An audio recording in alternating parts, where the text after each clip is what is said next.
Okay, good evening. Nice and cool in here anyway, comfortable, which was a nice surprise. Welcome to the Town of New Paltz Planning Board meeting of May 11th, 2015. Announcement, if you do want to speak at the public hearings, please sign your name and we'll go down there after we review the minutes. Both Lyle and Tom indicated that they would be late attending the meeting, so we're going to go on without them, and they'll catch up when they get here. First up is the review of and approval of the minutes of April 27th. Have a motion? So moved. Thank you. Thank you, Ms. and Peter. Any questions on the minutes?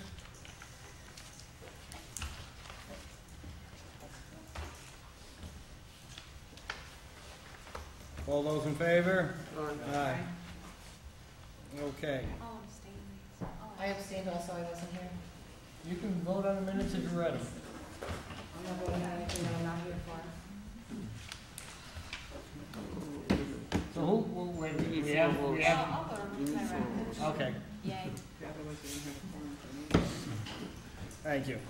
I'm going to swap things out a little bit here in the meeting. I'm going to open up the public hearing on LP Builders 2014-02. This is a continuation of the public hearing that began back in November 2014.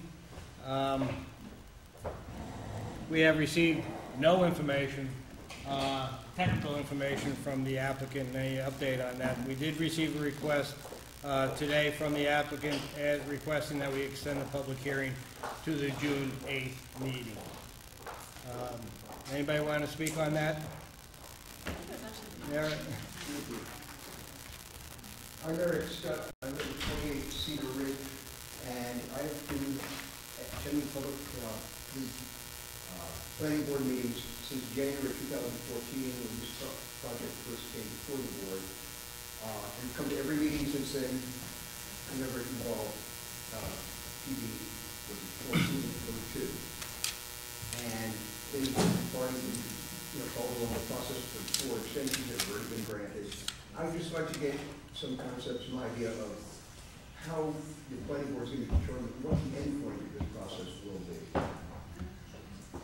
Well, we try to give the applicant any and every availability to complete and answer all the questions that we've raised on the project, and to make it as a complete development, complete application as possible, so that the public, like yourself, can review it its in entirety and see the same information that the planning board's receiving.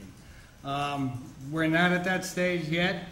I'm not sure how much longer we'll allow it to go on. We still don't have what I consider a complete application that responds to all the questions that have been raised, which makes it difficult for the board to come up to a decision on it. But we will have some further discussion and hopefully bring this thing to a conclusion shortly, one way or the other. But until we get a complete application, I can't close the public hearing and do a secret determination, because we don't have all the information and the public doesn't have all the information yet on the application. So it has to stay open until the applicant completes their part of the application. Right. The questions were raised, and we have to do the secret determination. We can't do the secret determination yet because we don't have all the information we need for that, to do that. And so we're giving the applicant time to get whatever engineering expertise he needs to respond to the questions that were raised in the public hearings and raised by the board members over the course of this lengthy public hearing. We haven't received those responses, so that's why we're still open on it. But it has been, if I had my druthers, if I knew in November we'd be at this stage of the game, I would never open the public hearing until we got a completed application. Okay? Thank you. You're welcome, Eric. Wait, so you said that we got a request to close the public hearing that was, or keep it Or- open, but it was, yeah, just want to clarify that. Right. Anybody else wishing to speak on LP? LP. We switched. We them. swapped them, Katie. We'll give you a few moments. In order here. Okay. Here we go.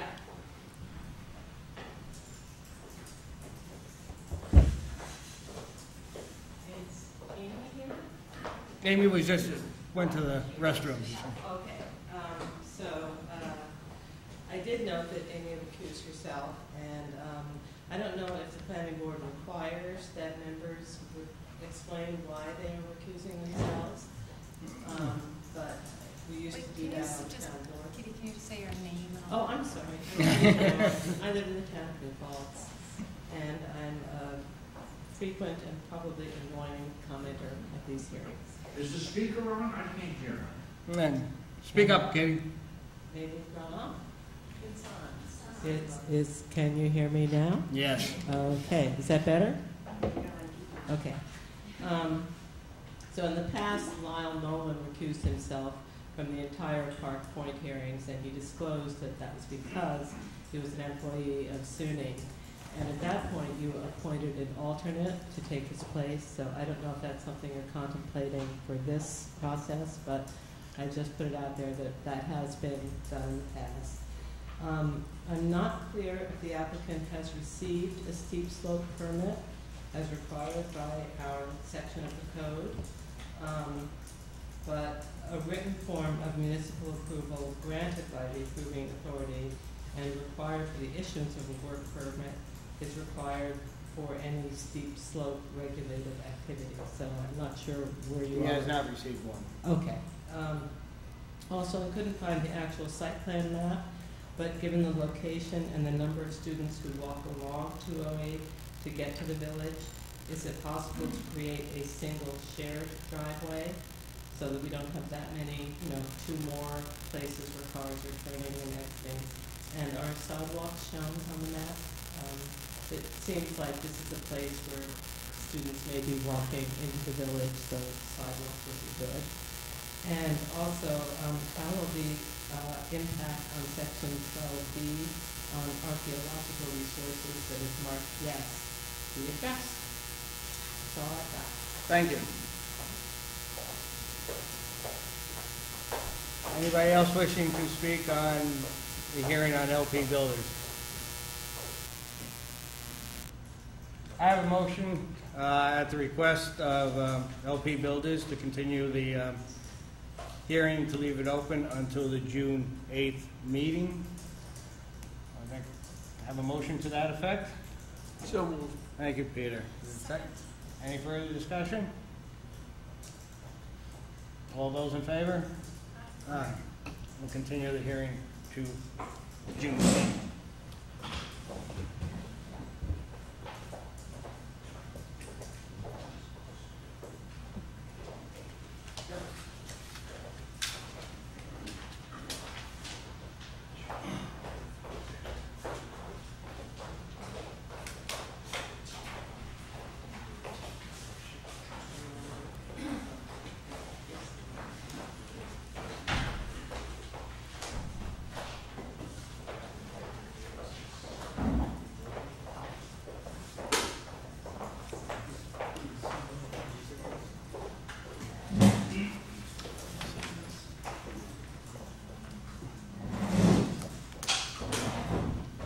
I have a motion to open a public hearing on Fran Hudson CVS site plan project on North Bud Corners.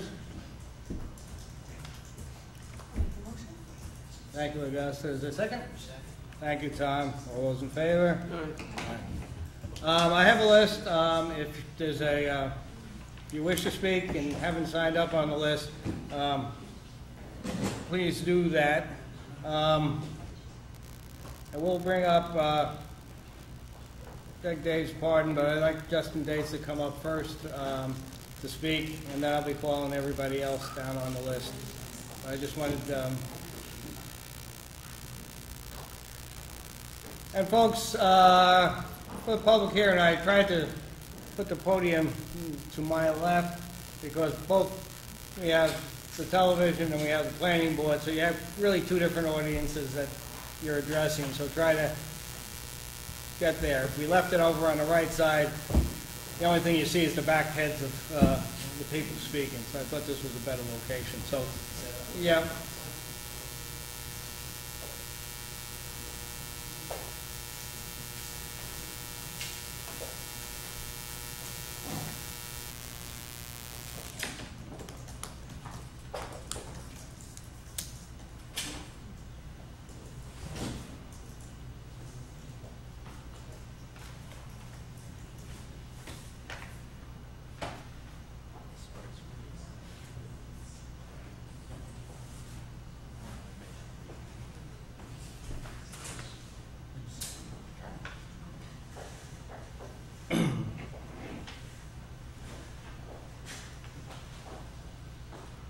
Go ahead, Justin.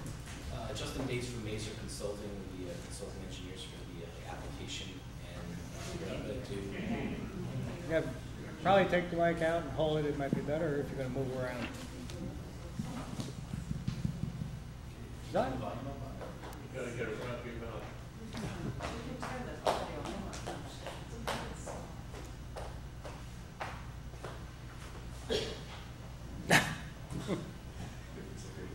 Speak louder. All right. How's that? That's, yeah, okay. Again, Justin Dates with Mazer Consulting. I'm just going to do a brief introduction of the project that's before you for the public hearing. The project at hand is a 5.6 acre site in the town of New Paltz. It is within the B2 zone and the I1 zone. The majority of the property is within B2, and there's a small sliver to the north that is in the I1. The project has frontage on North Putt Corners Road to the west, New York State Thruway to the east, and New York State Route 299 along its southern boundary.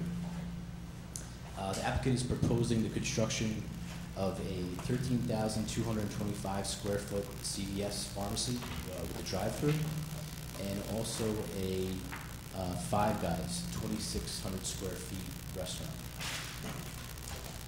Access to the site will be a right-in off of 299, and then we'll have a full access entrance off of North Park Corners Road.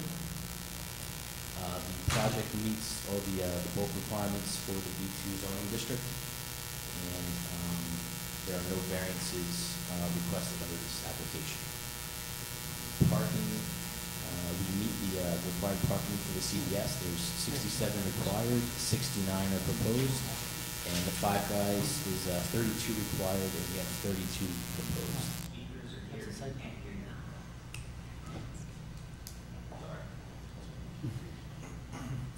We will have on-site well and septics for each of these facilities.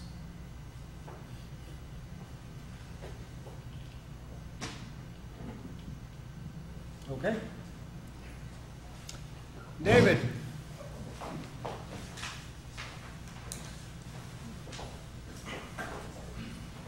Thank you. I would like to start off by thanking all of you on behalf of the citizens of New Paltz. You do a very wonderful job as a volunteers, and it's appreciated, and I don't think people say enough thank you, but I want to say thank you for the work you do. Thank you. Thanks. I have a couple thoughts tonight. The first thing is that there's a rumor around New Paltz that the group that's making this presentation does not actually own the franchise rights from CVS in New Paltz. I don't know if this is true or not. However, the planning board should be especially careful that the escrow account is sufficient. I feel the balance of $40,000 to $50,000 kept at that level should be done before continuing this work in this proposed New Paltz. New Paltz taxpayers have been stiff before, and we don't need to have it again. In regards to the this application, for those of you who have been around since the 1980s, and I've been here for 80 years, so when I was when we were growing up here, we didn't have a stoplight in the town. In the early 90s, you know the bottleneck that existed at the intersection of Route 299 and North and South Point Corners Road. It was through the work and thanks to Dominic Ceficola and others that the change was made, and the traffic, which was a bottleneck at that particular location, was eliminated. But the traffic in the last 20, 25 years has not decreased. This is still increased, but it's still not a bottleneck. You cannot allow the elimination of the North Putt Corners right exit onto North Putt Corners Road to be removed. Also, for the proposal, for the entrance on the proposed CVS site on North Putt Corners is improperly placed. Fortunately, there's a solution to these problems that the developer can't do to his plan. The exit off 299 in the CVS shop should not be changed, but should be continued around the proposed store directly to North Putt Corners, about where the present exit of their proposal is identified as an entrance. And the customer could exit off this into the CVS lot. In other words, with the run going all the way around, there could be another exit into the CVS lot for customers using CVS. As far as the exit from CVS onto North Putt Corners Road, it should be at the crest of the hill on North Putt Corners Road, so that there is equal sight visibility both to the south and to the north. And I even sketched a little bit of it, so I will leave that with you, and thank you for the opportunity to speak here today. Thank you, then. Want to give it to Kelly? She'll make copies for the board. L-E-N-T.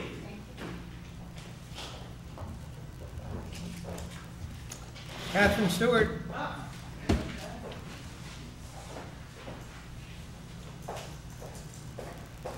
All right, well, Dave, of course, stole my idea because I wanted to also thank you We didn't for your plan fabulous it? service. Absolutely, thank you so much. I know it's an enormous amount of your time. My name is Catherine Stewart, and I live right next to David Lentz on Old Mill Road here in New Paltz. My partner, Susan Blickstein, is a professional planner. She has a whole bunch of letters after her name, AICP, PP, PhD. She has over 25 years of experience in community planning and working primarily with municipalities, but also occasionally with development community as well. She's working tonight at another meeting like this, and so I'm paraphrasing some of her comments and also expressing some of my own concerns. The key points about the CVS that raise significant concerns are as follows. We are very concerned about the strong potential for significant impacts as a result of the proposed CVS Five Guys retail complex. A full environmental review, EIS, is necessary, and we urge the Planning Board to issue a positive declaration and to develop a rigorous DEIS scope to guide that evaluation. At a minimum, traffic impacts, including pedestrians and cyclists, visual impacts, economic impacts on the town, village's retail sector, noise impacts, both during construction and after, and community character need to be seriously considered. This development will be the face of New Paltz to the traveling public.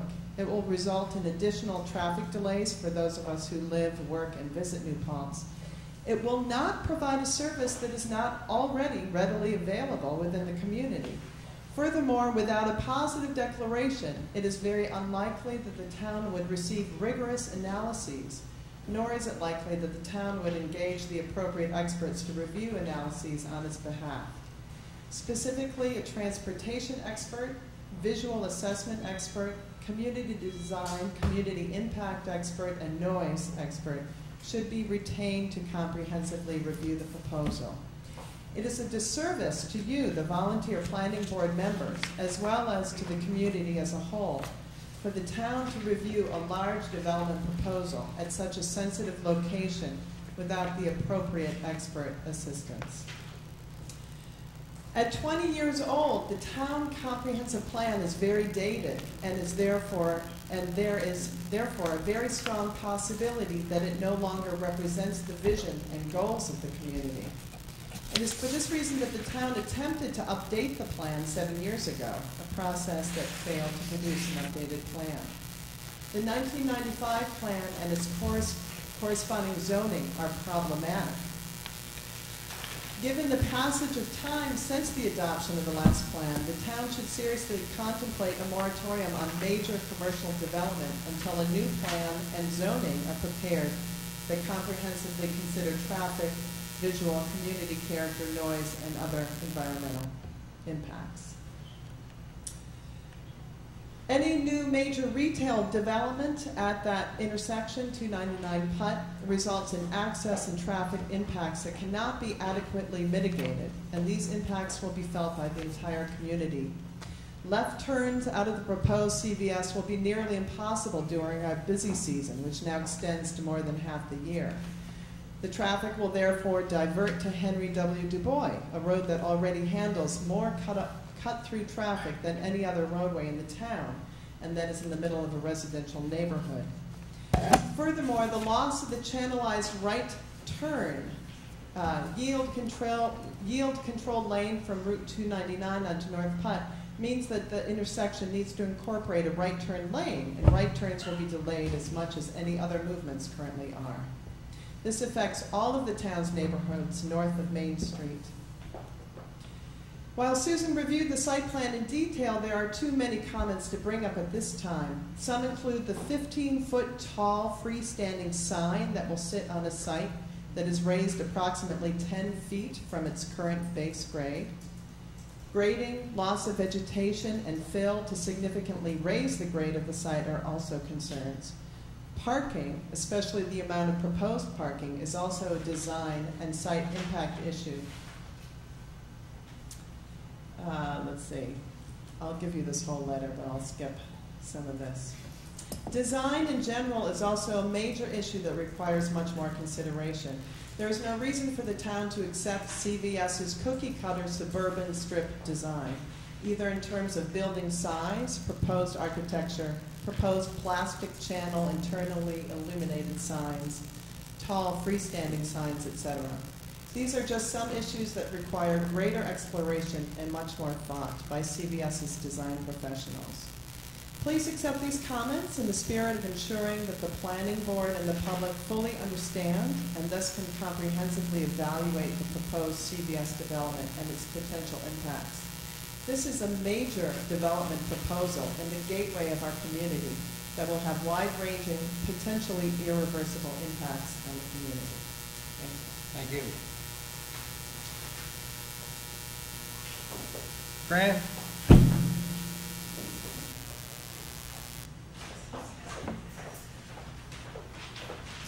Hi, Fran Wishnick. So I didn't write out comments, but I just have a few.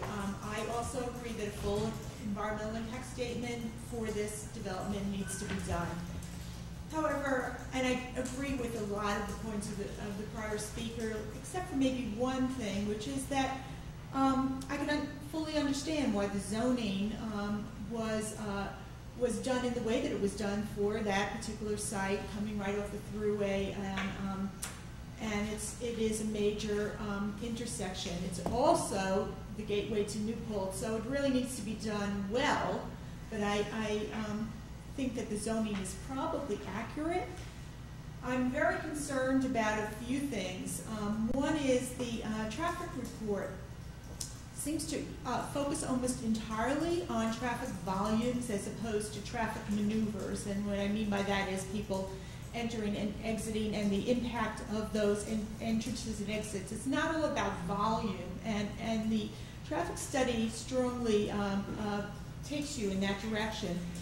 There's also some question that still is in the community, and I'm sure you have the answer to this, but many of us don't, about this fueling facility.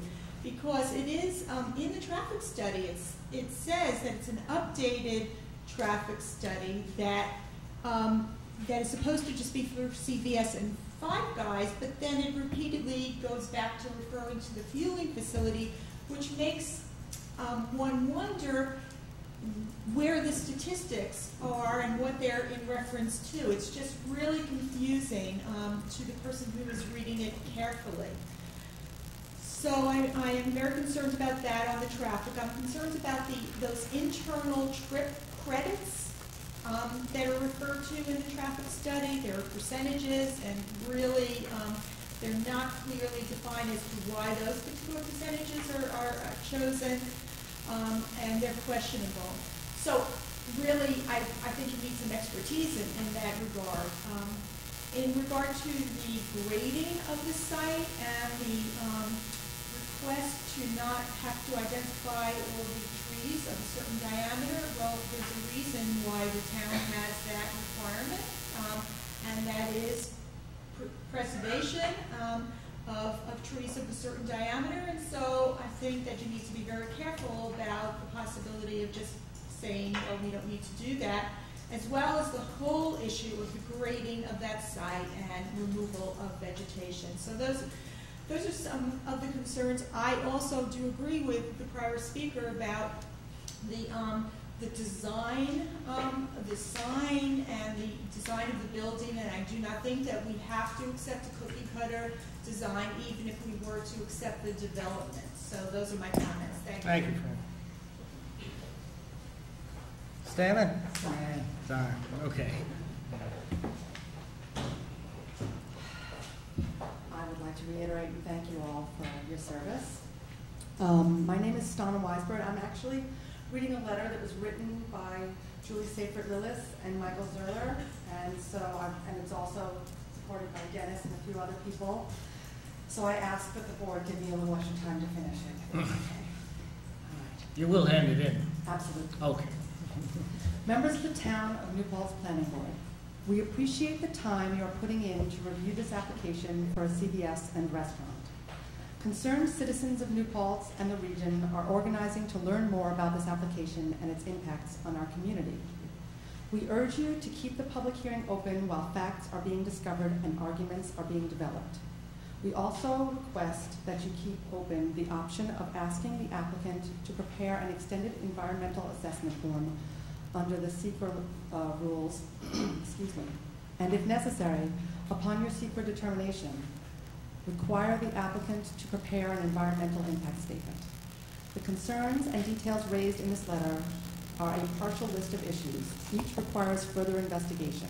We will be doing our part, but we ask you to consider these issues carefully as you go through the SEQRA process and the site plan review. First, traffic and safety. We anticipate increased traffic congestion after this project is built, as well as an increased risk of accidents. The intersection of Route 299 and Cut Corners Road has been the busiest intersection in New Paltz for many years.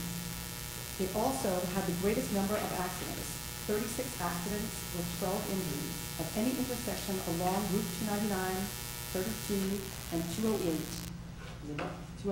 between June 1999 and May 2002. That's table 3.14, page 54 of the New Paltz Land Use Transportation Project Report, Part A. It is reasonable to presume that the amount of traffic through this intersection since 2002 has only increased. According to the New Paltz Land Use Transportation Project Report, Part A, page 100, the Route 299 Putt Corners Road intersection has a level of service of E or worse during normal PM peak hours. It is a New York State DOT classified high crash location, and it suffers from overcapacity queuing problems. If the applicant's traffic study reports improved values and conditions for the intersection, we ask that the planning board authorize their traffic consultant to compare the result between the applicant's report and the New Paltz Land Use Transportation Project report, and provide a written report detailing the changes made by the DOT that justify the applicant's data and assertions. In addition to traffic frustration and safety concerns as a result of the strained conditions at 299 and Putt Corners Road, there are additional problems that result. First, the New Paltz Police ambulance, and fire stations are all located within a mile of this intersection. For many of their calls, travel through this intersection is a necessity. But the potential delays for our first responders attempting to get through the intersection can be severe. There is a new hotel being built across the street, and a resort is proposed on the other side of the thruway off-ramp. Adding this proposed mega pharmacy and restaurant to the mix will undoubtedly make conditions even more dangerous for emergency vehicles as they navigate this intersection.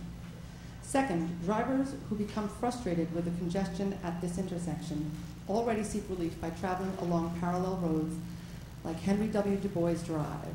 This is a residential street that services several residential neighborhoods. The New Paltz Land Use Transportation Project Report, Part A, page 110, specifically mentions H.W. Du Bois Drive and says, quote, members of the public have described traffic and speed increases on local streets, unquote. For reasons described in the next paragraph, we anticipate the second situation to worsen significantly if CVS is granted approval to build. The proposed CVS and restaurant development will have its main entrance and only exit located on North Putt Corners Road, only 350 feet north of the Route 299 Putt Corners Road intersection. Cars entering and exiting the site will routinely interfere with the stacking lane on North Putt Corners Road for people waiting to turn left onto Route 299.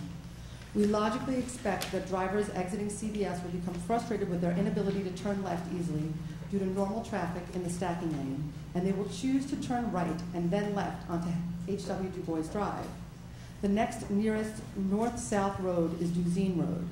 These residential streets do not have sidewalks and are populated by families, many with young children. The proposed CVS and restaurant could likely place serious safety risks on streets like Duzine, as frustrated drivers use them as cut-throughs to get back to Route 299.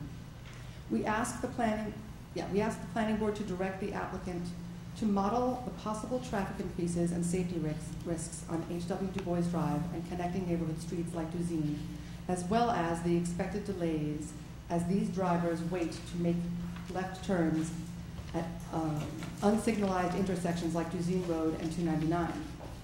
The driveway for the CVS and restaurant is poorly located for another reason. To the north of the proposed CVS driveway is a rise on the road which makes it impossible for oncoming traffic to see cars exiting CVS onto North Putt Road until they are right on top of them. Human and environmental health. The applicant intends to clear cut the site and then fill it with approximately 33,000 cubic yards of material brought from off-site. These plans are problematic for multiple reasons. We ask the planning board to determine if the intended clear cutting violates the town of New Paltz clearing and grading law. We also anticipate increased air pollution from the thruway making its way into commercial and residential neighborhoods west of the proposed site. We ask the planning board to direct the applicant to perform air quality baseline measurements at the site and in locations west of the site. Using those measurements along with data taken of air quality along Interstate 87, we ask the planning board to direct the applicant to model the changes in air quality with all of the trees removed. The Putt Corners Road Corridor Development Plan, January 1995, figures 2 to 9 in Section B, indicates wetlands of approximately 9.5 acres that encompass much of the proposed CVS restaurant site. We ask the planning board to engage the town wetlands inspector to visit the site and determine the extent and quality of wetlands that could be impacted by this proposed project. The community has made a considerable investment in time and money in protecting more than 150 acres of woods, wetlands, and streams known locally as the Millbrook Preserve.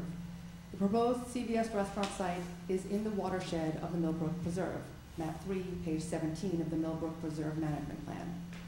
It would be tragic if this development proposal negatively impacted the quality of the water entering the preserve and thus damaged wildlife habitat. We ask the planning board to direct the town wetlands inspector to investigate the potential impacts of the proposed CVS restaurant development on the water quality entering the Millbrook Preserve and to model the potential degradation of wildlife habitat. Further, we are concerned about connectivity of proposed development site with lands adjacent to and in the Millbrook Preserve with respect to movement and migration of animals. We ask the planning board to direct the applicant to prepare a biodiversity study and assess the impacts of losing the trees and associated habitat on the site. Community character and values. CVS is proposing a mega pharmacy of 13,225 square feet. This is almost half the size of the local Stop and Shop supermarket. A big box store with a completely open site plan and large stretches of paved areas are inconsistent with the Town of New Paltz comprehensive plan and the Putt Corners Road Corridor Development Plan. These plans recommend office and light industrial development along Putt Corners Road to maximize fiscal benefits to the community and to avoid overtaxing the infrastructure in that area. We do not need another pharmacy in New Paltz. We have 3 already. When asked by a planning board member about why another drugstore in New Paltz and why such a large one, the response from CVS, letter from CVS Health, April 20th, 2015, from Christian C. Potter, ignored the existence of other pharmacies in New Paltz. They said, quote, "Our analysis also determined that our proposed store would fulfill the community's need for high-quality pharmacy services, as the closest CVS locations are 13 to 16 miles away," unquote. We respectfully disagree that our community's need for high-quality pharmacy services aren't already being met by Dedrick's, Rite Aid, and Stop and Shop. CVS is the Walmart of pharmacies. Their interests do not coincide with the interests of a majority of people in our community. We prefer shopping at local shops where dollars largely circulate through other local regional businesses. This will not happen with CVS. Their dollars will flee New Paltz and go to support this Fortune 500 company and its shareholders. CVS will not bring good jobs to New Paltz. Jobs will be low wage and part-time.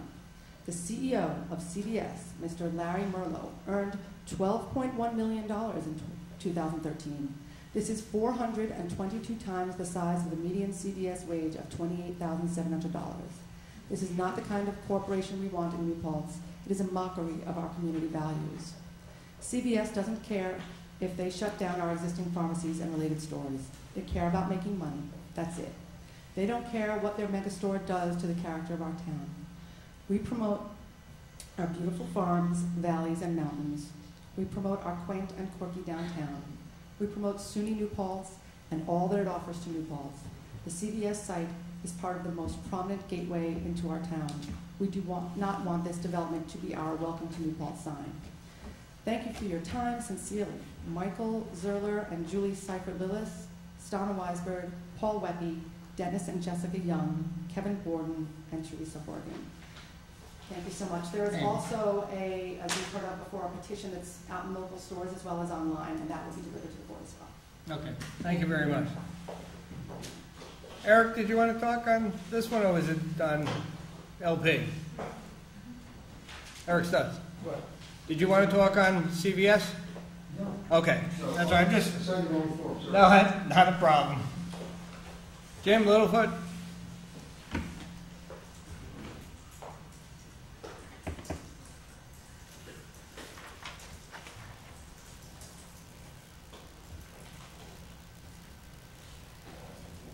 I think we need a road count on 299 before we make the right turn, and a road count on North Putt after Henry DeVoish Road to get a good idea as the amount of traffic that's coming through that corner spot that CVS wants to build. That's it. Okay. I'm sorry, what do you mean? Jim Littlefoot.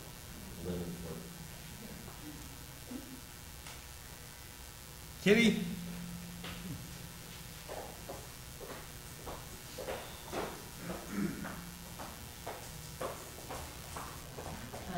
I want to echo the thanks that's been expressed here to the volunteers of our planning board. This is, I think, probably the toughest job in our community, and I agree that we don't thank you often enough and loudly enough for your time here. So thank you for that. And I also want to thank our town engineer, attorney, and Kelly for the town planning board website, which is a model of clear and open communication. Everything we need to be here tonight is there. On that page, I read the minutes of your April 13th meeting, which state, Charlie Dadslow questions the need for a public hearing on site plan. George Lithgow states that it is optional before one is set. If they should so decide, the details should be worked out so that we are presenting to the public the updated version. I do appreciate your giving us the opportunity to comment tonight, but it seems that some of the documents we are working with should have been updated. It just seems a better use of everyone's time if we're working with the new plan. The September 2013 application states that the project name is Pharmacy and Fueling Facility, but I understand that the fueling facility has been eliminated. Shouldn't the narrative and application be consistent with the February 2015 traffic study, which is called CVS Pharmacy / Five Guys Restaurant Traffic Study? The application also contains numerous sections in the EAF marked No, and states that the Planning Board has the right to request that information. I hope the Planning Board will request that information before granting site plan approval. Although the DEC letter states that there are no state wetlands on the area, I hope the Planning Board will require that the parcel be evaluated by the town wetlands inspector. The DEC is a strong advocate of local wetlands laws which protect wetlands of local importance. The preliminary site plan map, which I guess is this one, does not show Freihofer's, a retail business located across the street, and there is no mention of Freihofer's in the surrounding uses section of the application. Where exactly is the North Putt Corners exit in relation to Freihofer's? Shouldn't we know how much site distance there is for cars and delivery services entering and exiting each of these businesses, and how close these entrances will be to each other? Also, the section on adjacent uses omits the Hidden Ridge Apartments. So far, it's only known as the 87 Motel Demolition Project on your page. But if the purpose of the demolition is really phase 1 of a new housing complex, and if this apartment complex is contiguous to CVS, shouldn't each of these projects factor in the other? And I won't reiterate, but I guess I will, the fact that we do have our police, fire, rescue, all of our emergency services are located in that north-south corridor. And I don't think we've seen an evaluation of what will happen if there's an emergency at that intersection. And all 3 of these emergency response units need to get to somewhere. On to the stormwater plan, which states, quote, "The development is focused to the southern end of the project property, leaving the northern wooded area protected at this time. The entire area will be raised to accommodate the development, and disturbance limit has been minimized to try and maintain existing conditions." This sounds like a lot of filling and grading. And it also sounds like the applicant plans to come back and further develop the parcel at a future time. As part of the compliance with our clearing and grading law, I respectfully request that the Planning Board direct the applicant to hire Hudsonia or a similar organization to conduct a habitat assessment with special attention to the possible migratory paths of animals in the Millbrook Preserve, which is, I think, a municipally owned park slated for future expansion. Peak traffic.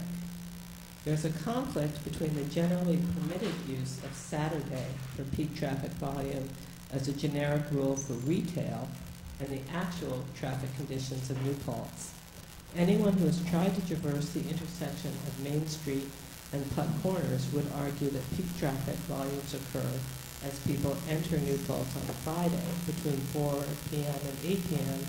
and leave on Sunday during those same hours. If I understand the study correctly, CVS predicts that the highest retail traffic is on Saturday afternoon. But shouldn't we understand how local conditions will impact this location? For those of us who live here, we know that this coming weekend, for example, SUNY graduation, is a nightmare, with traffic delays from Thursday evening through Monday morning. Shouldn't locally experienced data be added to this study? Back to the minutes of the April 13th meeting and our clearing and grading law. Quote, Charlie Badslow, counsel for Trans Hudson Management, comes before the board with Justin Dates and Richard DeAndrea and discusses showing any trees that are 12 inches in diameter or more on the site plan. They would like to request a waiver of doing the survey. as they will need to do clearing and grading, and they will need to do so much filling that it would not be feasible. End quote. Section 130-8 details the process for obtaining a permit for the cutting of trees. Local law number 3/2002 was added in 523 of that year, and it was one of the very first local laws that I had the honor of passing during my first term on the town board. If I understand the request, the applicant is stating that rather than comply with this law, they would just like your permission to clear cut and be done with it. So I respectfully request that our planning board instruct the applicant to comply with all of our town ordinances and our zoning. Which brings me to parking. Again, for the minutes of April 13th, Justin Dates states that they are seeking 69 parking spaces based on CVS requirements. The town code allows for 67. Again, let's stick to the code. Finally, though most of my comments have been critical of CVS, I do want to commend this multi-billion-dollar corporation for adopting its 8th annual Corporate Social Responsibility Report just a few days ago. One of its key pillars is called Planet in Balance and is focused on protecting the planet. I find this section, which is illustrated throughout with images of children holding tree branches and people planting trees, very inspiring. Equally inspiring is the letter from the CVS CEO, Larry Merlo, where he talks about reducing his corporation's impact on the environment. I ask that the planning board deny approval of this plan and request that CVS come back with a plan that embraces the values of meeting or exceeding environmental standards as stated in the CSR report, instead of asking you to waive our environmental standards. Our Climate Action Coalition Committee meets every Thursday at Village Hall at 5. We have both a town and a village environmental conservation board. Any of these committees would be a great place for CVS to work with our environmental community. Our community might get behind this project if CVS put its global vision into its local practices. Thanks again for your time. Is there anybody else who wishes to speak?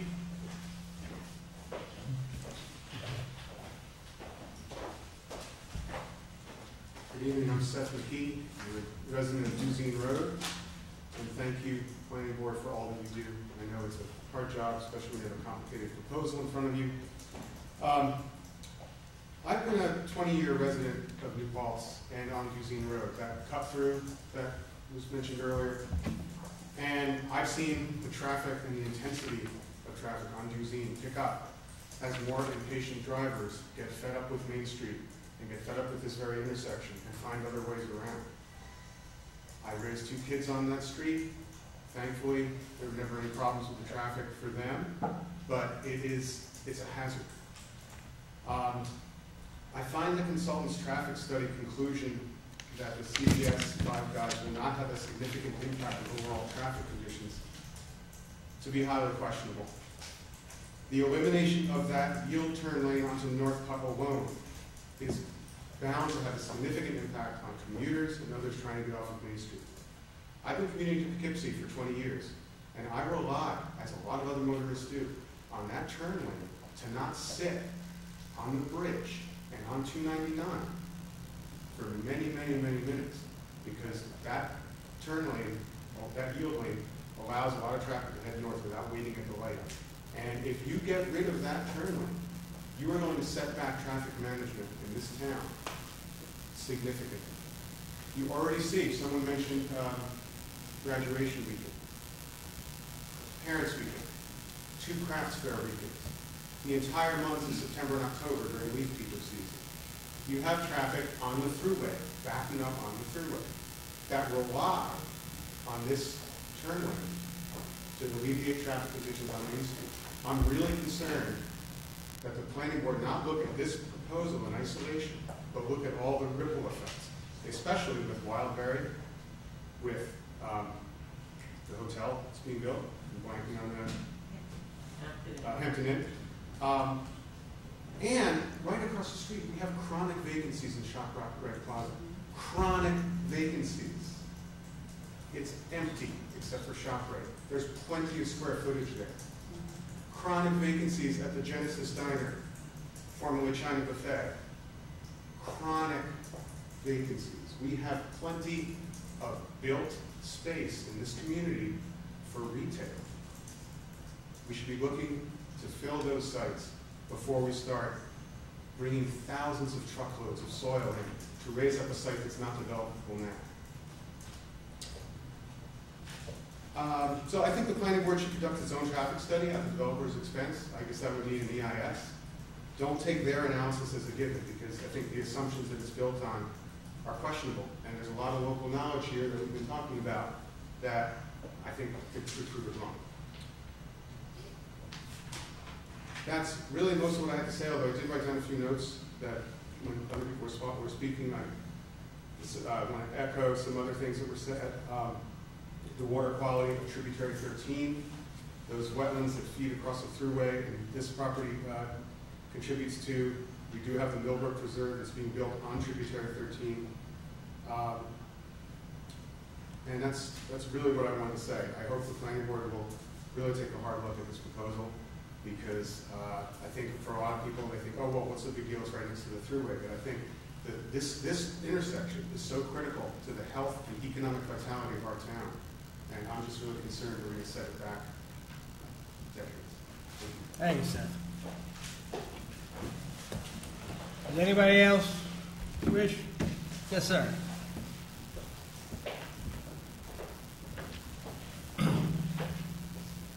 Hello, I'm Mike Russo, town resident. I want to thank the planning board for their service and for holding this meeting. I don't have a lot to add. So many people have stated points I would have made and a lot more. In fact, I haven't had a lot of time at this point to really delve into the study that the applicant has provided in full. I want to ask, as others have, that you keep the public comment open for others like me who will be thinking about things and have other points to make. And I want to say just, I know this intersection. I live on Old Kingston Road and I work on Paradise. So I cut right through, and I've worked there since 2007. Before then, I worked in Poughkeepsie for many years. I've seen this intersection, not as long as Dave Lent, but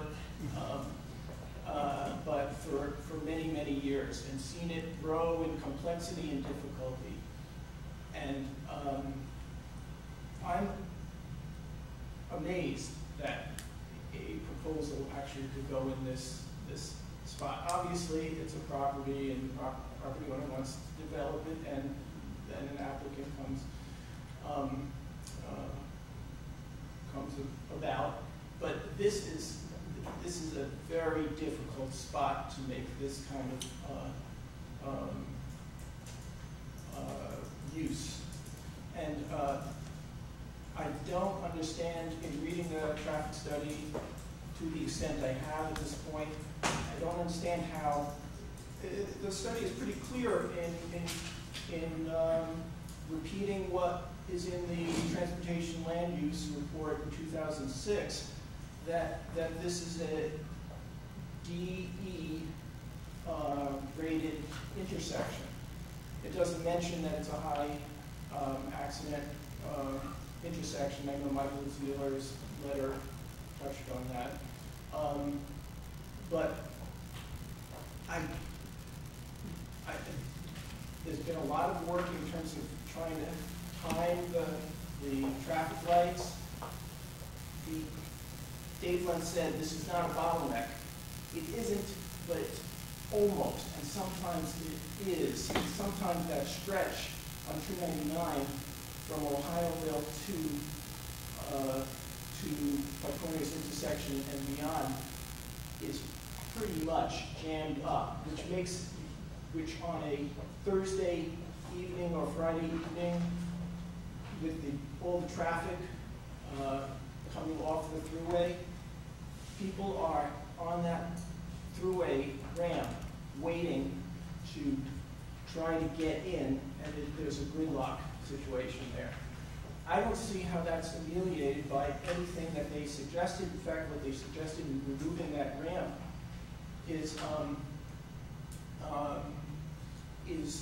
to me, that ramp is the saving grace. And somehow, removing that ramp plus creating a pedestrian crossing at the same time, and just working the lights again, somehow that's going to magically reduce this to C and D grading. I just don't understand it. So that's my key point at this juncture. Thanks. Thank you.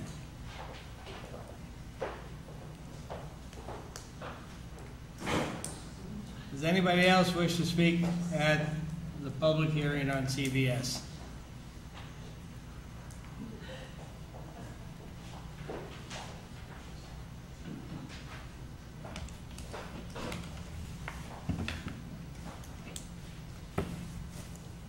Okay. Other things I'll make a motion to close the public hearing on CVS. Excuse me? For tonight. Whether we continue, we have to discuss as a board what the next steps on that is. But I have other applications, so I'm moving on to another agenda item. Okay, I propose closing the public hearing on CVS tonight. We'll discuss it on the application of whether we continue the public hearing or what steps we need to take on from there. So moved. Thank you, Lyle. Second? Second. Okay, any further discussion? All those in favor? Aye. Okay, we're going to move on to our regular, excuse me, I do have a public comment session. If anybody wishes to raise anything that's not on the public hearing, they could bring it up at this time. Does anybody wish to make any public comments? One quick thing. Isn't segmentation for the Hidden Ridge project to be only called demolition if we know that the plan is to build an apartment complex there? Are they segmenting the review of this project? We have the only application we have before the board is to demolish the 87, the Hidden Ridge, the 87 motel. I mean, they haven't stated that to us, that that's their plan. I mean, maybe that's like the, word around, I don't know, word on the street. But it seems like we only have the information that's been presented to us. Just throwing that out there. I know it's not fair to dialogue with you, but the name of the corporation is Hidden Ridge Apartments. They did come, I'll back up on it. They did come before us with the demolition and building on the same footprint apartments on that site. They ran into a number of roadblocks, and so that went away.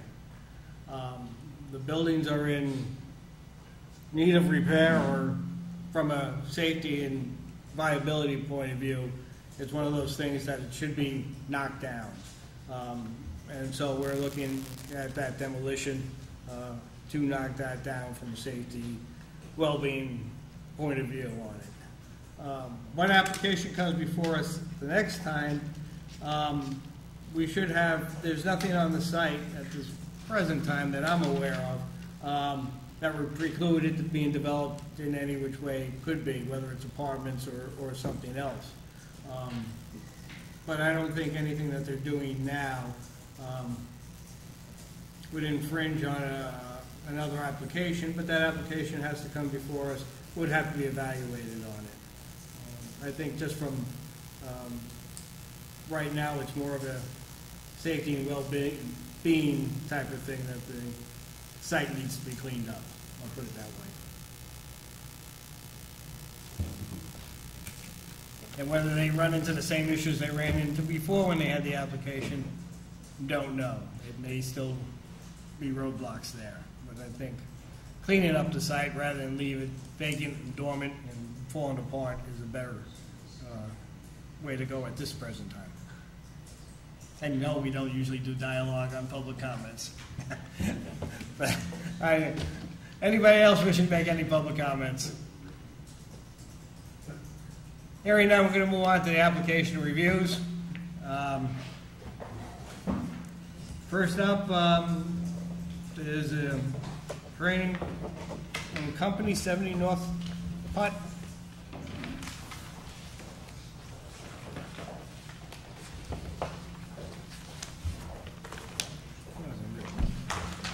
Sit here. Yep, sit here.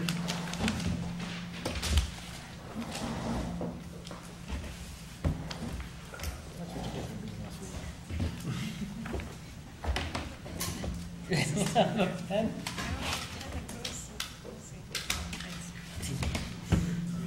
Okay, why don't you just... First of all, I'd like to thank you guys for... Please. Usually when they come out, they want to shoot you after they thank you. Everyone wants to thank you. My name is Samuel Hay. I work at Alfondre Architecture, and we represent Mark and Colleen Shane, who are the owners of the office building at 70 North Platte Corner Road. We are here in our site plan application to expand the existing 2,200 square foot approximate office building to add an additional 2,000 square foot of office space for further commercial office usage.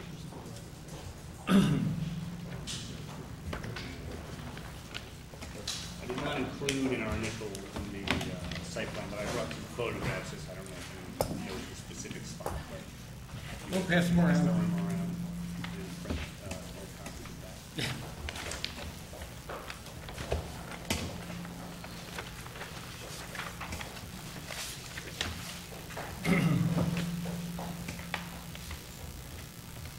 I can go through. Yeah. Oh, I'm sorry. Yeah, I no, was go just- I can ahead. Continue to Yep. sort of. Oh, okay. And then we'll go around and we'll ask some questions on it, okay? Sorry, absolutely. So the usage type, though we know we changed, there's no change. We're going to expand the parking. Currently there are 11 spaces, and we will end up with 15 spaces. Currently, I believe there are 8 spaces that are required. The total sort of impervious zone of the lot is currently 23%.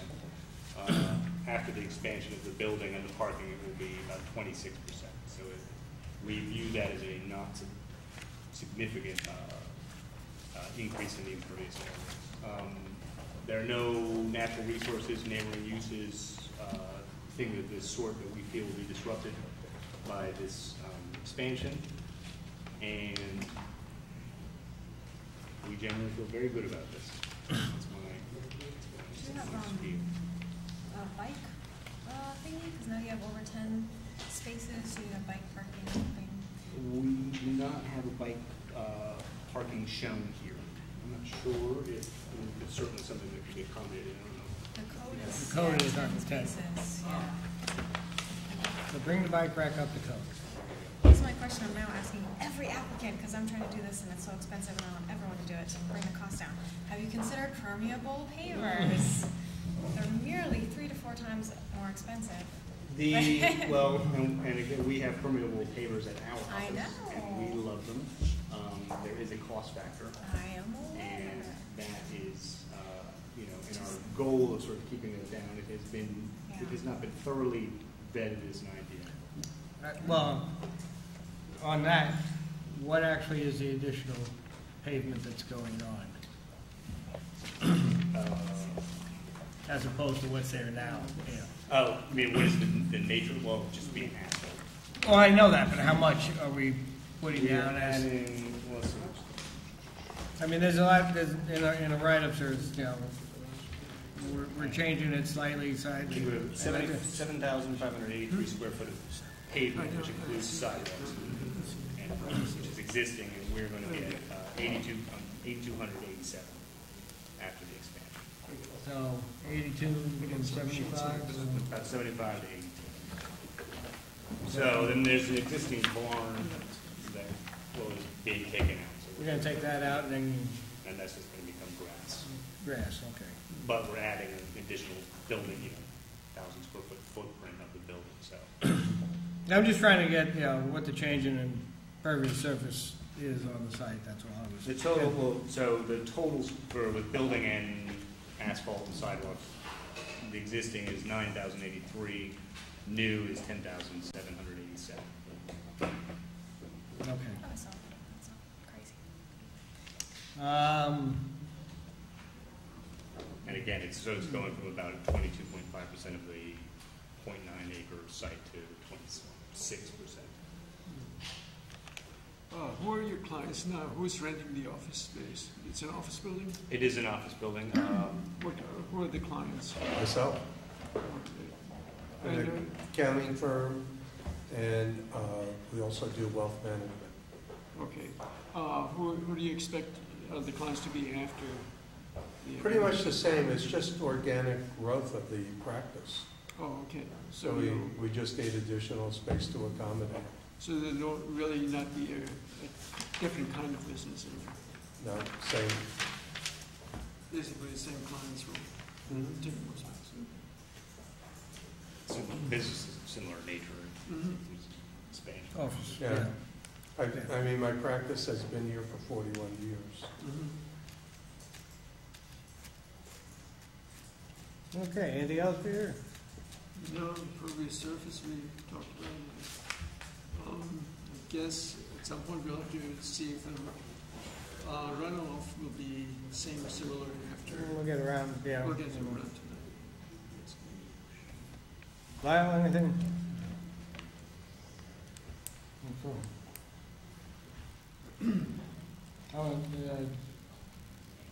Dave? I don't have this written up, but I do have a few comments. Yeah. We have front yard parking. Yes. Or I guess, yes. Which is not allowed in the code. I looked at the site plan, the 1994 site plan, that doesn't show that front yard parking, so it's sometime during the period that got installed. So this, okay, so the current 4 spaces there. The goal of Inches in the front yard, not allowed by the code. is that not, this is not qualify as a side yard? A side yard? Well, I guess I'm just making It's frontage on North Putt. Fair enough. Yeah. I mean, we were trying to, yes. I know. Okay. That doesn't get like grandfathered in because it was there? Well, it's out of compliance. So if you make a change there. Well, we had that, yeah. Or to get there, I The guess. site plan before in '94 didn't have it, it was put in. At some point after 94. Somewhere after '94, yeah. There's, Because we view it, I mean, so I mean, if it's not within code, then it's not within code. We were, viewing this as visitor. I mean, the majority of people in this office work there. You're going to have a small amount of visitors. They have what we see as more of a separate lot. there's a way to do that without being in the front yard, though, to have a few spaces up front. Just to give them. So if we were to have Just kind of stay out of the front yard. stay out of the front yard. Okay. So if we were to have 15 spaces and they were all in the back, sort of abutting the throughway. It would be a lot better, as long as it's in compliance with the code. So get into compliance with the code. Absolutely.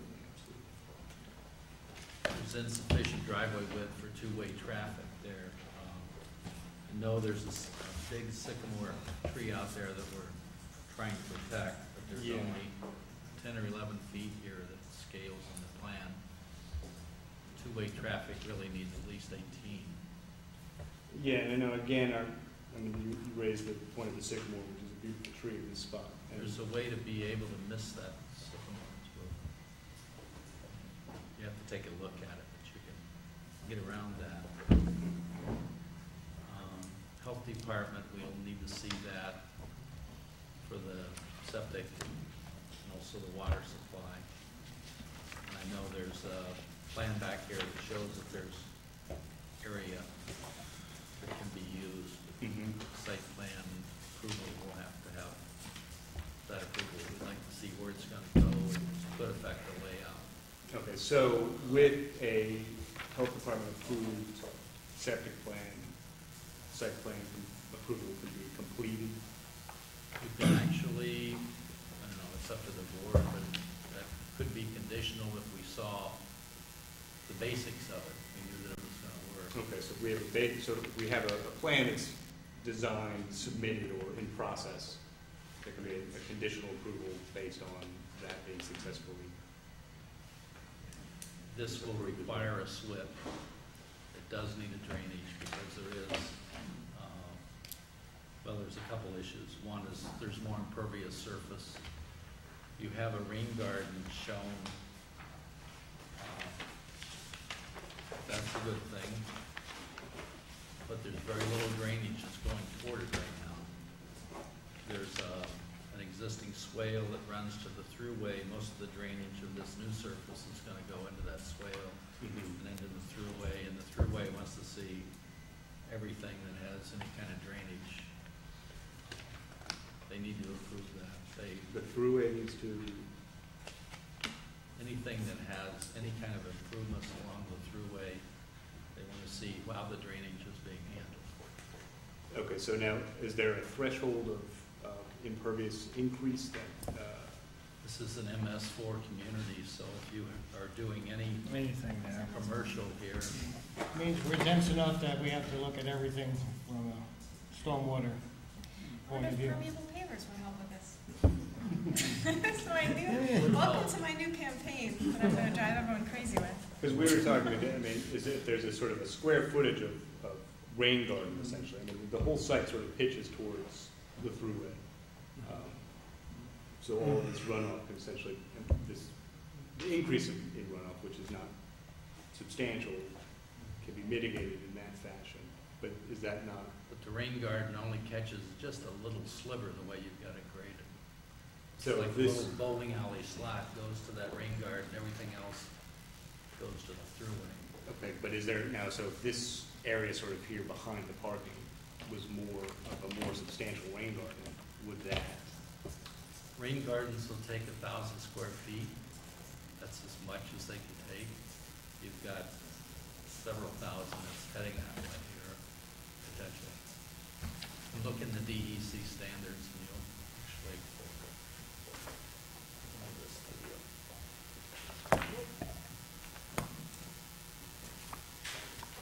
Rain gardens are a good deal. They need to be designed according to that. Again, we're an MS4 community, so we have to follow those standards.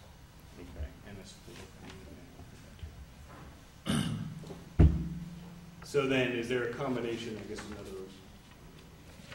is some sort of combination of pervious pavers and rain garden that can? Yeah, as long as the net increase of runoff doesn't increase within the design. Which is we had pervious pavers would actually decrease. Exactly. So we're in a scenario where we decrease the amount of pervious. Then We just have to document it. That's what we're trying to get at, is you have an increase in surfaces that you're going to have runoff on. So then, since we're in MS4, we have to do an analysis of what that increase is and where is it going. So any increase Generally meets falls that in standard. that. This is just for the last year and a half, I think, we've fallen into that category. I'd like to get catalog cuts of the lighting. Yeah, I brought those. There seems to be a mistake on one of the bollards on the walkway. It shows like 8-foot candles in front of that one.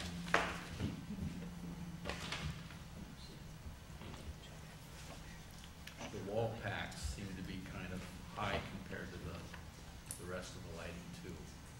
What would be a height that would be 12 feet 16? I mean, I'm talking about the intensity, the light intensity there is a little high.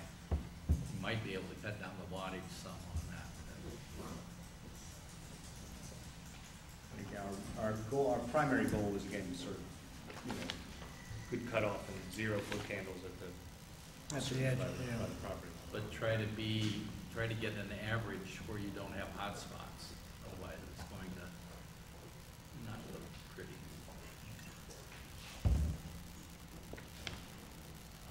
The topo, I didn't understand that. It doesn't look like it's from a recent survey. There was topo on the old plan, and then that was not the same as what's shown on the new plan. I guess I'm looking for proposed and existing topo.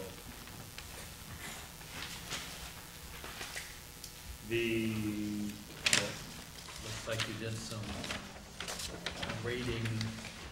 You've got one contour. There's no real line substantial designation here. But you have changed the way it was on the first plan, in the 1994 plan set. Where is the, different where is the change that you're?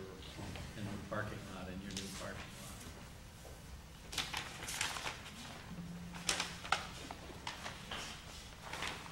The old parking lot showed kind of draining down the middle toward the throughway. This shows actually building it up some. Yeah, I mean, the goal here was to sort of have a continuing push that, right? There was not an intention to show it. But what are you using for grades? We getting the information for the topos here. This is from the Dipple site, so I'm not, or from this, the topo is the same here. So, if It didn't change when it was built. what do you mean, as far as, what we're proposing? The 1994 is exactly the way it was shown on the 1994 plan. As far as I know, if I understand your question, I'm not sure if I do.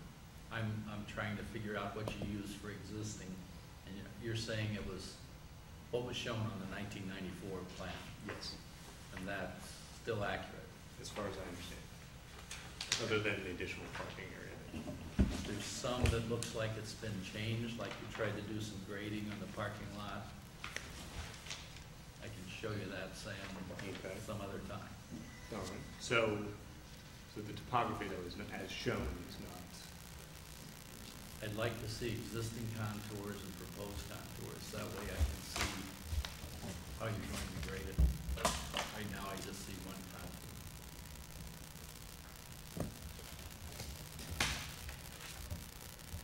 There's some landscaping shown on that 1994 plan that isn't shown on this plan. I don't know if it exists or died or what happened.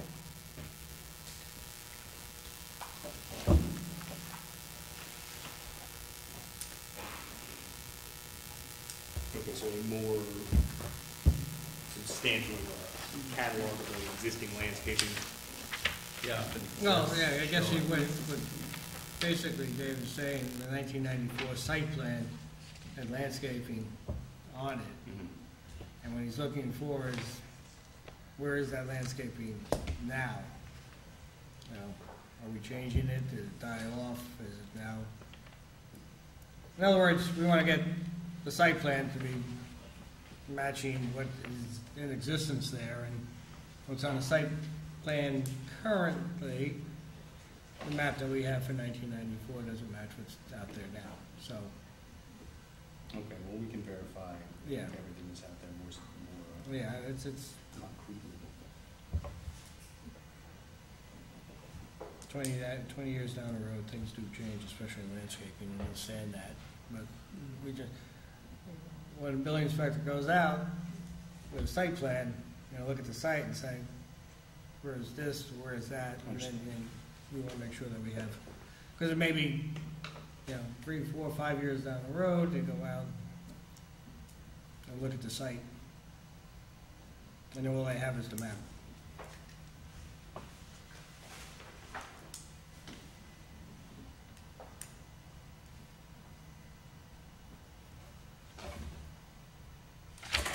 The last thing was bike racks, sorry.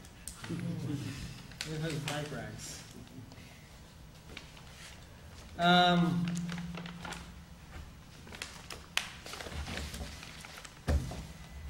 Let me hit on a few points. We got the issue of parking in the front.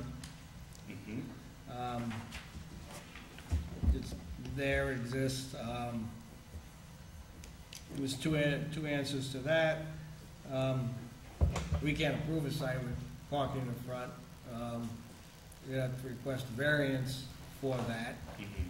That would take you to the ZBA. Yeah. So the other then, Or Yeah, well, the alternative is to get rid of the parking in the front. I have a question about that. Sure. I mean, I know this property, I was there maybe 20 years ago also, and I always remember parking there. I don't know how long it's been there, but could they turn that into maybe their handicap spaces? Well, currently that is, the goal is to have that spot right there, the handicap spot. Rather than eliminate it, because it's been there forever. And yeah, that's why I gave the two options. From a planning board, this would be requiring a variance for parking in the front lot, front yard setback. That's basically what he has. But they have it. They have it, but it's not been approved on the site plan. So even if it's handicapped, it's. So one option is to go get it approved from the ZBA. And again, from a standpoint on it is that if all the business comes through the front door, having it in the back would be handicapped to handicap people. I mean, I'm trying to think of ways that you can justify some of that. So having it in the back, we wouldn't have to go to the zoning board, but we would maybe add hardship, I guess, too. Well, what you're arguing is, I have it in the front, it's been there, and when it was the original site without the extension on it, all businesses came through the front door. Moving the parking into the back would make it more difficult for handicapped people to get in, and that's why we'd like to leave the parking spot there. We're not adding or modifying it, it exists. And get a sounding from the ZBA, because they're the ones that would have to allow that. My other question is, how many, you said he doesn't have, he needs 2 lanes? With Here. Now, how many cars do you need to have 2 lanes? All commercial properties have to have 2 lanes? It has 2-way in the parking lot, it really needs the 2-way. I mean, it's an issue of emergency services and everything else. I mean, emergency services make sense. I mean, from a traffic in and out of the building, it doesn't seem like there's any real crush of time that the existing width is causing any issues with anybody. But now you've got 3 times the size of the building. It's going to be there. We should have more traffic, or more cars coming in. I think what we're saying is take a look at it, try to save the Sycamore, but keep in mind if we can get some 18-foot width on that. We've got to curb it a little bit and do something to that. Because I think you have room on either side that you could bend it a little. Does that require sort of a separate curb cut application? I don't think it. It's a county road there. I think you could just the person to talk to is Kim Dufresne. He's the field engineer for the county. Okay. I don't think he'd have a problem with it. I think he'd say it's bringing it up to standards without any issue.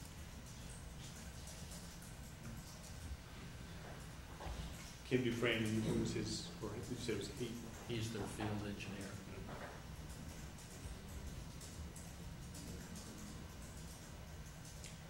So he may say that there's no issue with that, the county doesn't need to be involved. We have, so if we have an 18-foot curb cut. It's the same curb cut, it's okay if you just added 6. Yeah, but then all you want to do is get a sign off from them saying one way or the other. Yeah, whether he wants something or not. Okay.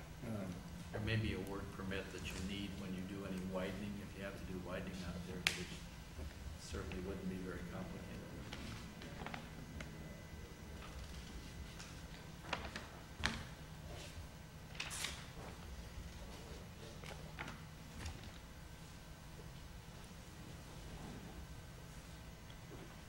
So if I,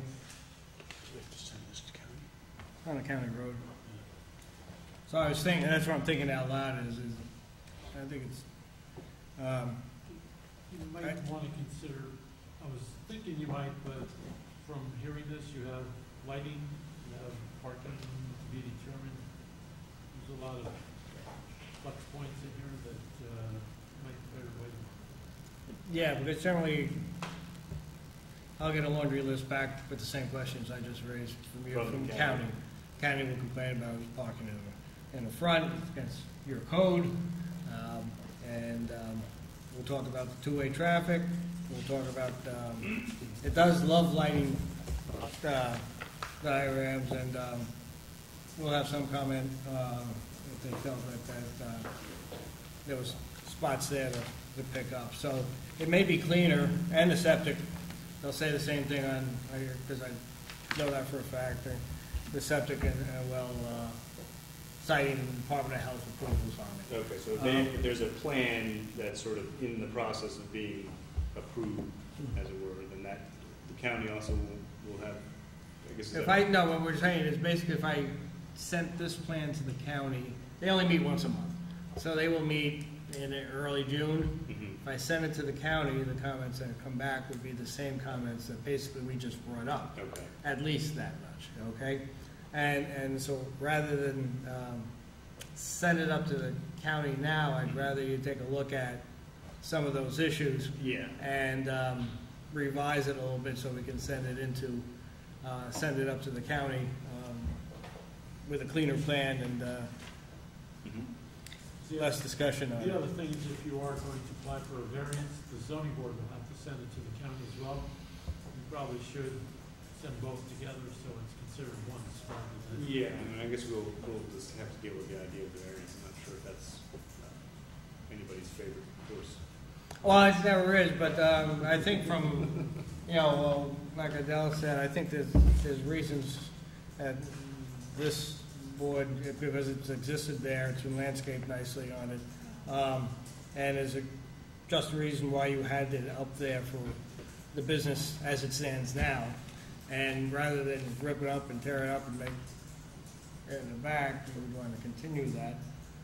That this planning board wouldn't, well, I'm not sure, I'll speak for everybody, but it wouldn't have an issue. Because generally ZBA asks, does the planning board have a position on it? I see. So conceivably the planning board's position would be that you Might not be the worst. it would not be the worst. Right. What was the point about lights? I didn't get that. Lighting, Dave, you had some hot spots that you said? So there's some wall packs on the building. What do any of these words mean? Is this just sort of I guess what is the issue is specifically about it? The one here, Sam, the one bollard has got an 8. Yeah, I see that. I don't think that's true. That's really high. I can't imagine it would be that high.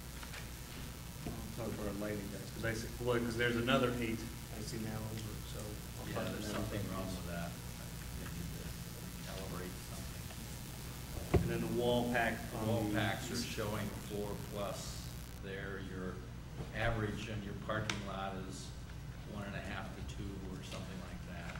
So it's going to look like a bright spot there.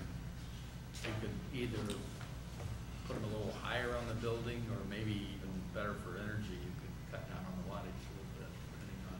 So you really want to get the, Like to get it around 2. yeah, I mean, that's it. Just let's say where we want to end up with. If you can get around 2, it'd be better off.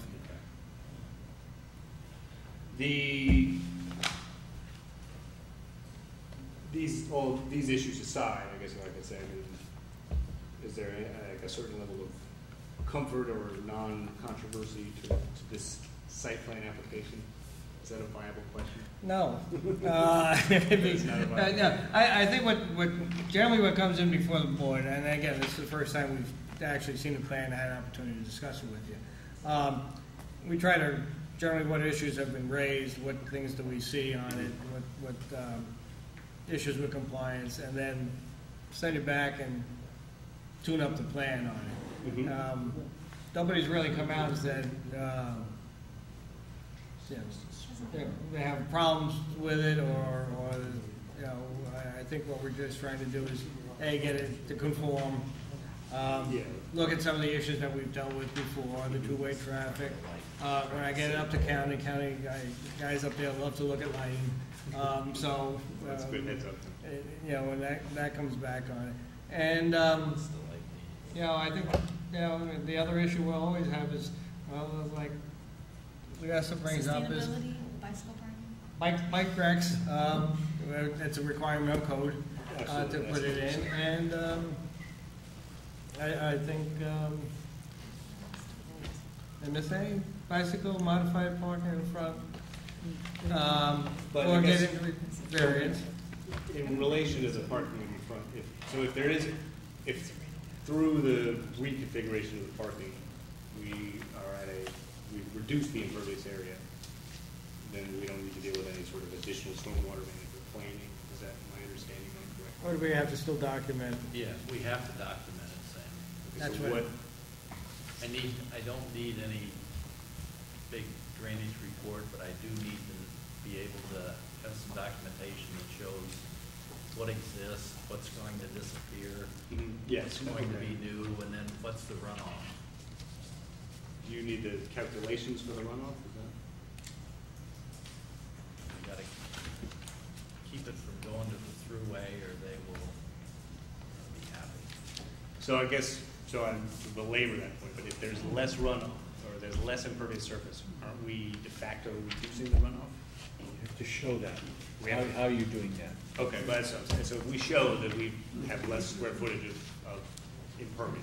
Well, less showing it drainage. isn't the same as calculating it and giving us some documentation.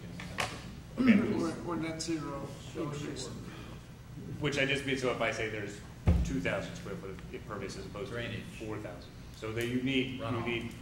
Still need to do the numbers to get the runoff. If back in '94, you didn't, this wasn't a requirement. Since we've been in MS4, every application that does this, any of the commercial industrial sites, whether they did it before or never did it, we need a calculation of the runoff off the impervious surfaces of the site. Okay. And have it on record here.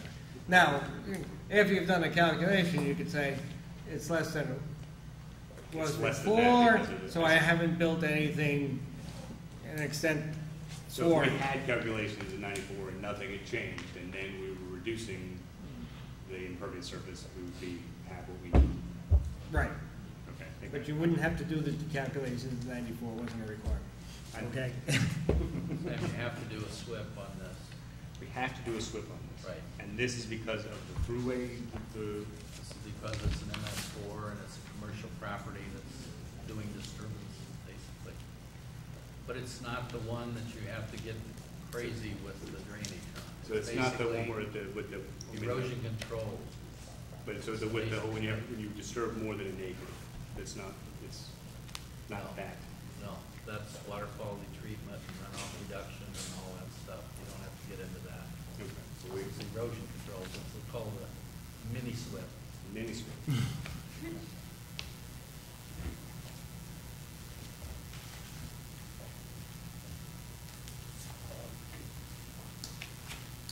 Okay. Anything else from the board on this? So we'll hold off and let you see, you get some calculations and then update the plans, et cetera. And if you got any questions, give us a holler one way or the other. Okay, so we can, yeah. And so, will you guys provide a list of the additional documentation, or whatever? I guess I have it, but I can speak with you. I can write this up. Okay. Look at that. And you can sign in the middle, and then that's basically the issues that we talked about. Perfect. Okay. So you wrote it down too. No, Augusta writes it down. And you're in luck because you can read Augusta's handwriting. Very nice. When we don't like you, we let Peter write it up. No one but me can read this. So. I understand, exactly. Okay? Well, thank you. And yeah, and if you got questions on what the mini Swift is or any of those things, give David a call. I'd rather you do communication of those issues rather than wait till you have to sit before the board and then go over it again. No, Okay? yeah. I mean, we wanted to sort of, so that that's all very good. We're gonna take the photos back? No, of course not. Thank you.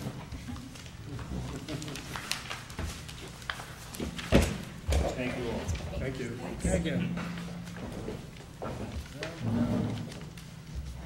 You want the lighting cut out, or you want me to put it in the folder? You have them there? You gave me a...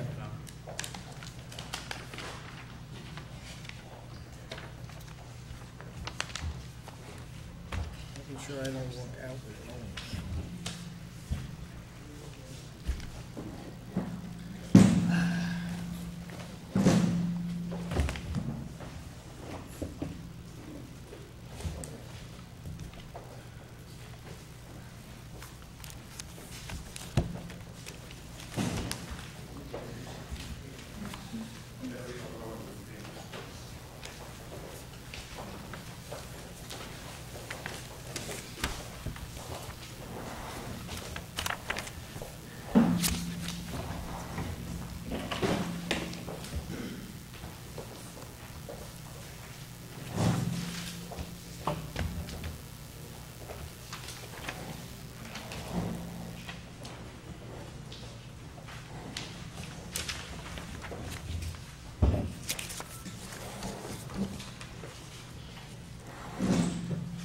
Okay.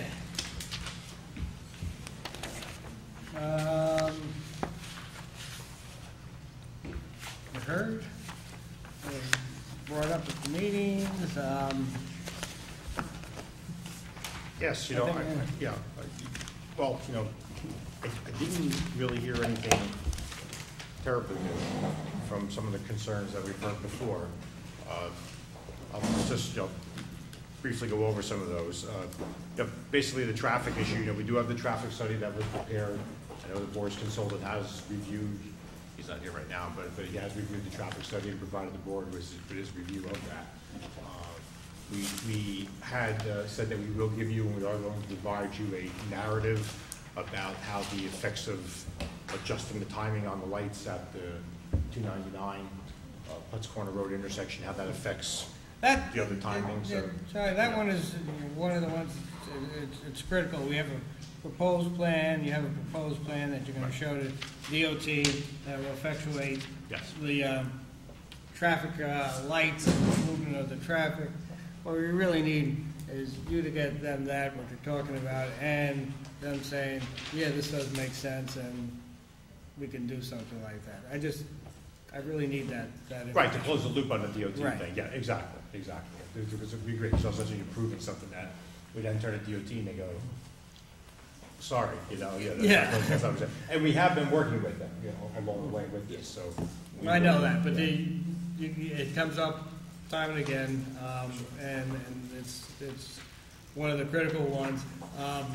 I will point out that take the heat off you, it was DOT that said they wanted to get rid of the slip lane from Route 299 to North Pike Corners. Wasn't the applicant. In fact, one of the reasons they wanted to get rid of DOT wanted to get rid of the slip lane and make it a right-hand turn lane was for the safety and well-being of the bike path through there, pedestrians through the site. And the slip lane does not allow pedestrians walking through the intersection safely. So it was really, from the board's point of view, it was really a DOT movement to improve the safety of the intersection by getting rid of the slip lane and to make it more pedestrian and friendly and to allow for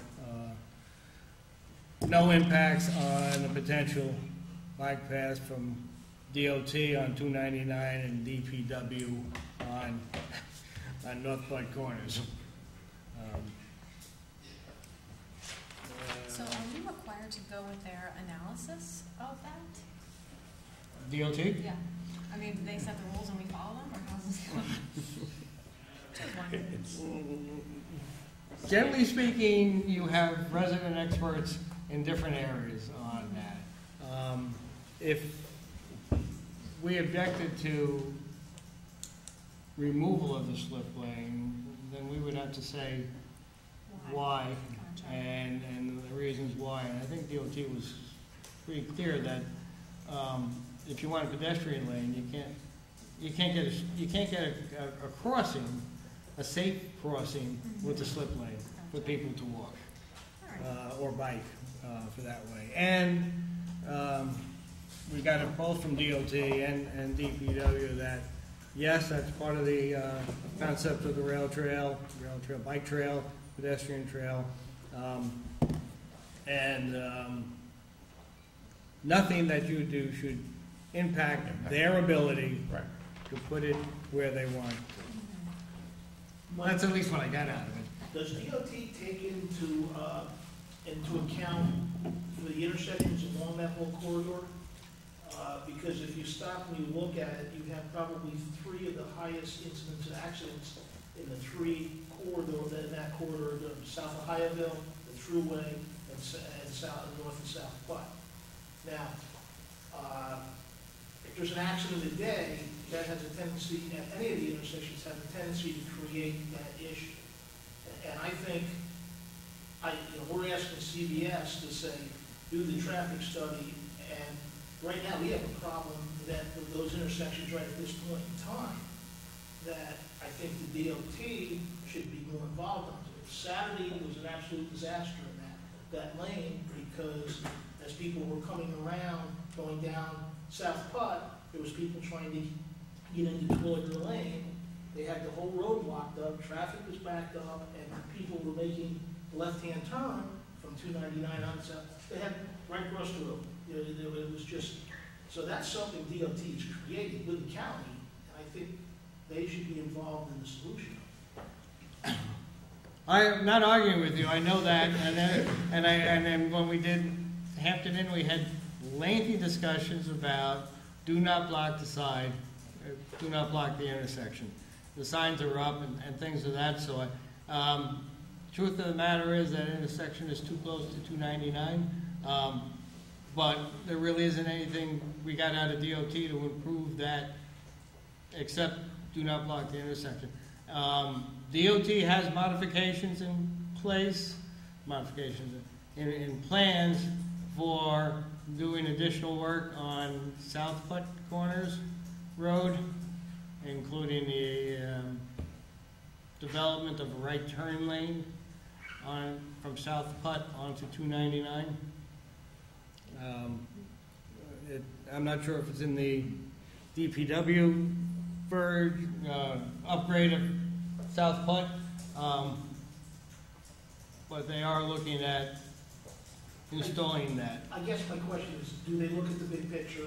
I mean, we're looking at Wilder Park, we're looking at other developments along that. Are they looking at the whole picture, or are they just looking, well, we're going to do the hotel, we'll look at that segment, then we're going to look at CBS in that segment, and all it does is just stack the problems on top of each other? Well, when we approved the hotel, we didn't have any notion of CBS. It wasn't on the horizon, and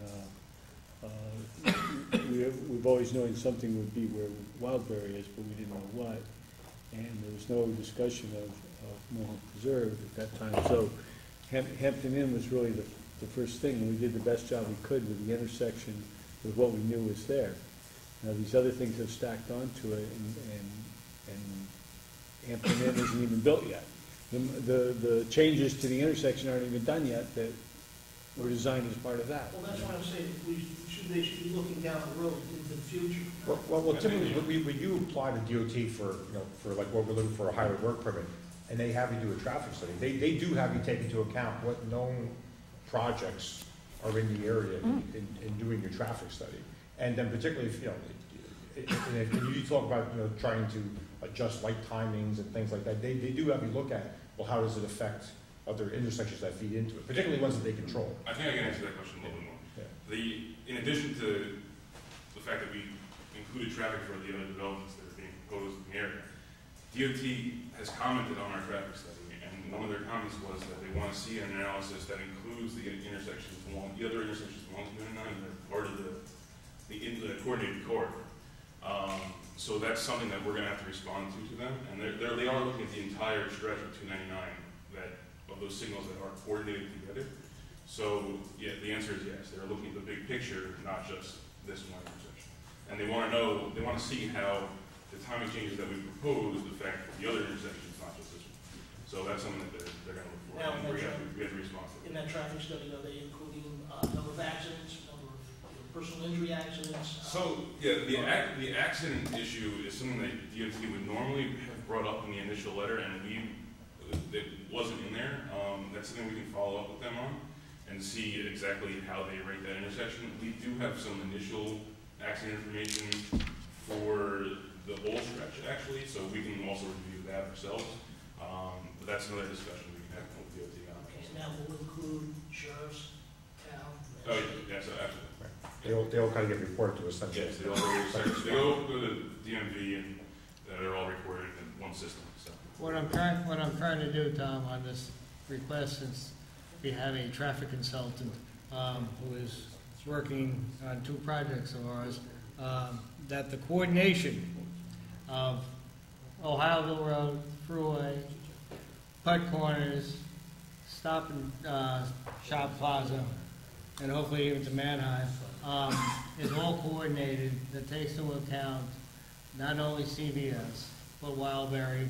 So when they come before us, we're looking at the same thing that DOT has looked at, and so I'm not trying to piecemeal this one, and so it's the same outfit that's talking to DOT, so we got them all in as best we can on that.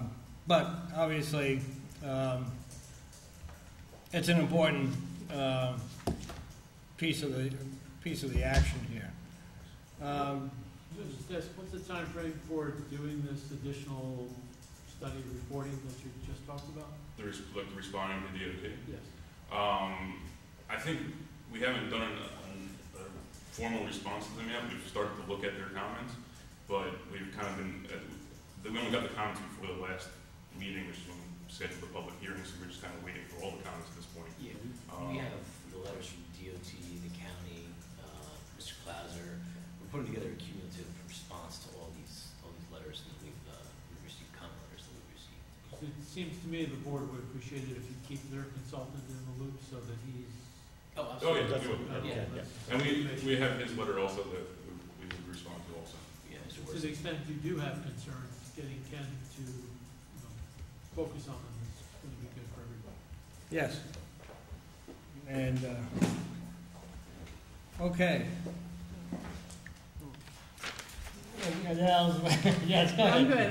I just, one of the comments from Mr. Lent, I think that letter of when he said that you have to make the turn and he suggested you change your entrance based on the fact that you can't see when you turn onto North Putt, I think is what he said. And when you're pulling out of CVS onto North Putt, there's a slope. So, I mean, I wish you would just take a look at his letter and his suggestions. I mean, he's been here 80 years. And, I mean, it deserves a look. That's what I'm saying. I kind of agreed with his comments, so I'd like. That was another issue that was also raised by traffic, so your traffic zone. So we will respond to that also in his letter. So between the 2 of them, we'll definitely take a look at it. Just to clarify one quick thing from the public hearing, do you guys own the franchise rights for the CVS? Is that all secured away? I don't really know what he means by that. You know, we're looking to develop the property. We have a lease agreement with CVS. You know, and that is well. We get the permits for it. And it gets approved. They'll build the store. That's just how these things work. You know, your client is going to be the landlord. CVS will be the tenant. We'd be the tenant. But right. you're working with CVS. Yes. Yeah. We certainly wouldn't be here and say, oh, by the way, we want to build a CVS. Yeah. We've never talked to them. We don't know. We hope they come. No, it's far from it. Far from it. We hear things first time, Yes. second time. Yes. I mean, I have a million trillion comments, but I'm just waiting, just getting a sense of where we are in the process with them all, so. Well, I did hear, I'll comment, I did hear some comments about wetlands on the property and biodiversity studies, things of that sort. There's no wetlands on the property. That's been looked at. And I know it's a difference of opinion, but it's a 6-acre site. It's not a 600-acre site. It is between it borders on it borders on a state highway, a county highway, and an interstate highway. But who looked at that? I mean, you said it's been looked at I mean, it does make it easy wetlands, but I mean, I think it does border, I think the question is what it borders, what the water, the wetness flows into, the Millbrook Preserve. I think these are really important questions we need to discuss about biodiversity studies, having the wetlands inspector come out. These are, this is a mega development, and we need to, it's a huge loss of open space. So. Go over the hill? Yeah. I'm sorry? Drainage on the site. Yes. Where's it go? Okay, there's a culvert that goes underneath North Putt, so from east to west, towards the other depression there that's between this site and the medical facility there. Yep. So that's where the drainage goes? Correct. It kind of breaks. So this portion of it does go to the west there. There's other portions that flow to the east, kind of towards the thruway. So our SWIP that we put together has taken into account where these go, the volume that goes there currently, and also looked at the post-development volume as well. We've reduced them or met them as best that we could by doing the implementations of the rain garden, biofiltrations. We have infiltration practices that we're doing on site, all of which are to the DEC standards of measures to promote the recharge. We have some technical comments that we need to address on those measures, but that's what we're looking to do to take care of our the introduction of the impervious surfaces. Is there a recent wetland delineation that has been done on the property? Wetland delineation. There's no wetlands on the property. It's all. Well, but that has to be You would only decided. delineate a wetland if it was there, so you would know where it was and where the buffer areas were. The applicant is representing is that there are no wetlands, so there's nothing to delineate. Well, I guess the question would be, how recently has that been decided? See what I'm saying? There's topography that's presented on the project that does, it shows it all to be. Okay, yeah, I got you. I'm just Yeah. wondering, Peter, how recent the topography is. Do you see what I'm saying? 2013. Okay. In terms of the question of hiring a wetlands inspector to look at the site and provide a report, would that just be something that we would vote on now and discuss, or would that be later in the process? No, I have to discuss that with Jeff, with the town, on what we're doing on issues like that, because any of the issues that require a wetlands inspector. I mean, what I would love, what I advocated for so much with Park Point was hiring an environmental consultant to aid us in this process all along. And I just want to throw that out again, that would be a great help to us, because this is, again, a major project, big loss of open space. Having an environmental consultant on our side to kind of help us out would be great. Well, let me just comment. Stop. It's Augusta. It's not Augusta. It's Augusta. Augusta, I'm sorry. Thanks. Okay, Augusta. When you say environmental consultant, what it really comes down to, that's someone that would look at drainage, stormwater control, soil erosion. Those are really they're all civil engineering issues, and those are all being addressed. I mean, this is really a board discussion. Okay. But thanks. All right. They would also look at other things besides those things, like habitat destruction and so on. Well, again, you bring. I'll give you my opinion about it. It's a 6-acre site. We have a project that it meets the zoning. There's no variances. Yes, the majority of the trees that are on the site will be taken down for the development. That meets your town code. Your town code allows for development on this site. And I agree that, we're talking about traffic, that is an issue, those has been an issue about the site, we're addressing those questions. But as far as, issues of drainage and vegetation, soil control, soil erosion control, those are all civil engineering issues that we've addressed in our plan, so. Thank you for your perspective. Okay. Next thing, the question about hiring Hudsonia or another group to conduct a habitat assessment. What are your thoughts on it? Just throwing things out there on my list. It's not necessary. Okay, thanks. For the same reason I said before, it's not necessary. Moving along, okay. I don't know, all right. I'll keep my questions going as we go along. Okay. A couple of things, and you can read over the issues that came up. I would like you to take a stab at that. Some of the issues that we really need a narrative on is the grading and prep work on it that's going on the site. I.e., what's coming in, how's it coming in, you're gonna stay off town roads.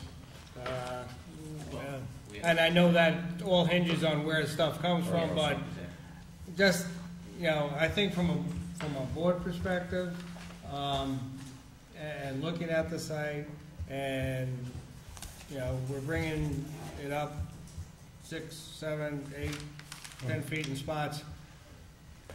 A narrative of how one sees that project going on, because generally we don't have one that works that way. Usually they're leveling everything rather than building it up. But I need a narrative to say, in a site like this, this is the way we would do it if we got the material. Cut and fill figures last time. Oh, we could work that into the narrative. Yeah, I just said, Estimate truckloads and things like that. yeah, I know we know how much is coming, but I just think from an engineering. How is it going to occur? How is it going to occur? Sure. Just to give the board an understanding of what's involved with that and how long it takes, what one does, bringing it in, and how often is it put it down, dust and noise and everything else goes with it. I think it's more of an education for the board on how that would go about. It's not necessarily looking for specifics, but what are the steps one requires that needs to do on doing something of this type of thing. Yeah. Right. Yeah, from I guess from my standpoint is how long does it take? What comes in on a daily basis? What comes in? When's it come in? What's done on it? It just is it something big pile in the middle? One truck comes in, backs in. You know, just to write it up for the board, get an understanding of the fill space on that is what I had. I think the traffic study did show, I don't have it off the top of my head, but Henry Du Bois turns on it. Did it have that intersection? Did we study the intersection? Yeah. Yeah, it had going north and. Yes, correct. That's right. Yeah, it was in. So the change on that is there. Yes, that's always, everybody in New Paltz knows every back way in New Paltz, and will always happen where the stacking lane is and people making lefts out of the site. I think, I'm not really sure, Tom, how to address the issue of the firehouse being down there, rescue squad being down there, I mean, for anybody, even getting out today at that intersection, 5 o'clock, I'm not sure if the fire department has rescue squad. What do they do now on that, or is that something that we get a handle on? It's an issue already. Yeah.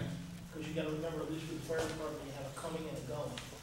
You gotta get there and then you gotta go. Rescue has a duty crew, so they can respond from their station, and the police, you know, it's. Police are down south of, but, yeah. You know, if they have the single controls for emergency equipment on those singles that, you know, do that? Typically all the time.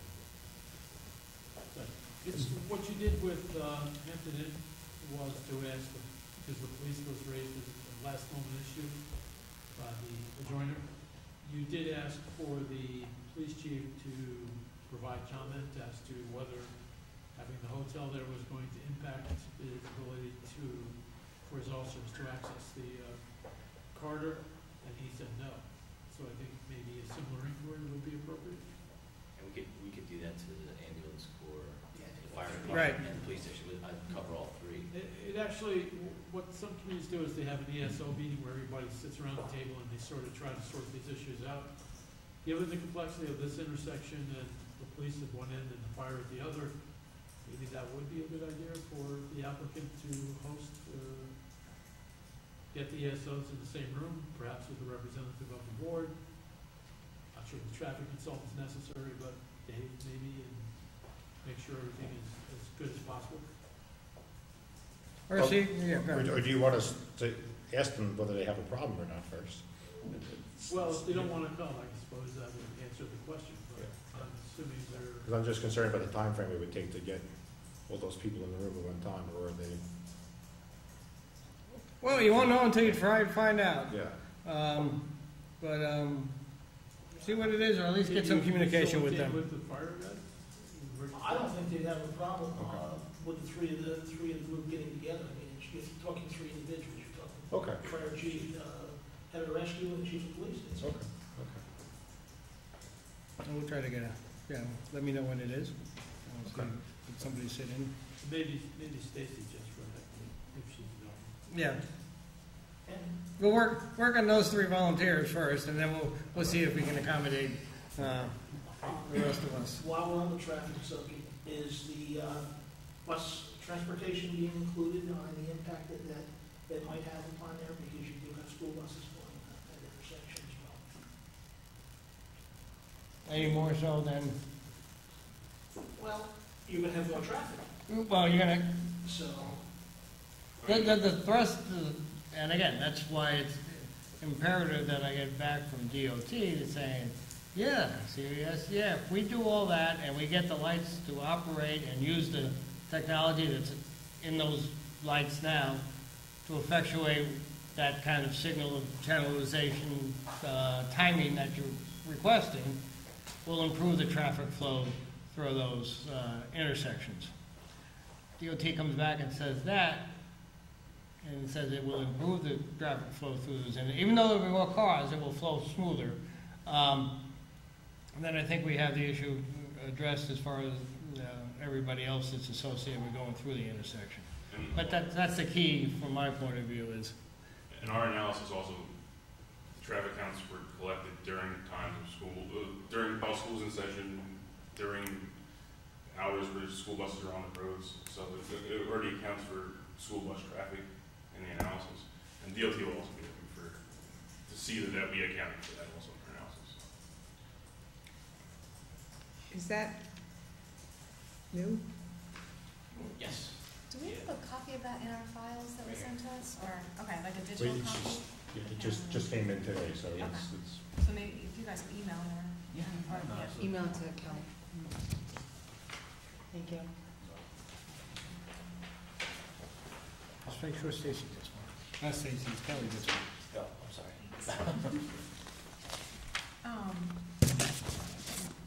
So what would be the response of the applicant to the idea that instead of building on a new site, you fill in vacant spaces in town?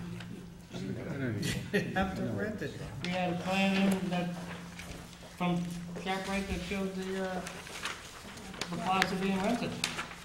Every spot in Yeah. town? Well, Every no, spot in town? ShopRite What about plaza. the diner, Genesis Diner? What about, I don't know, there's a million spots. I don't know if there's a million. No, there's a lot.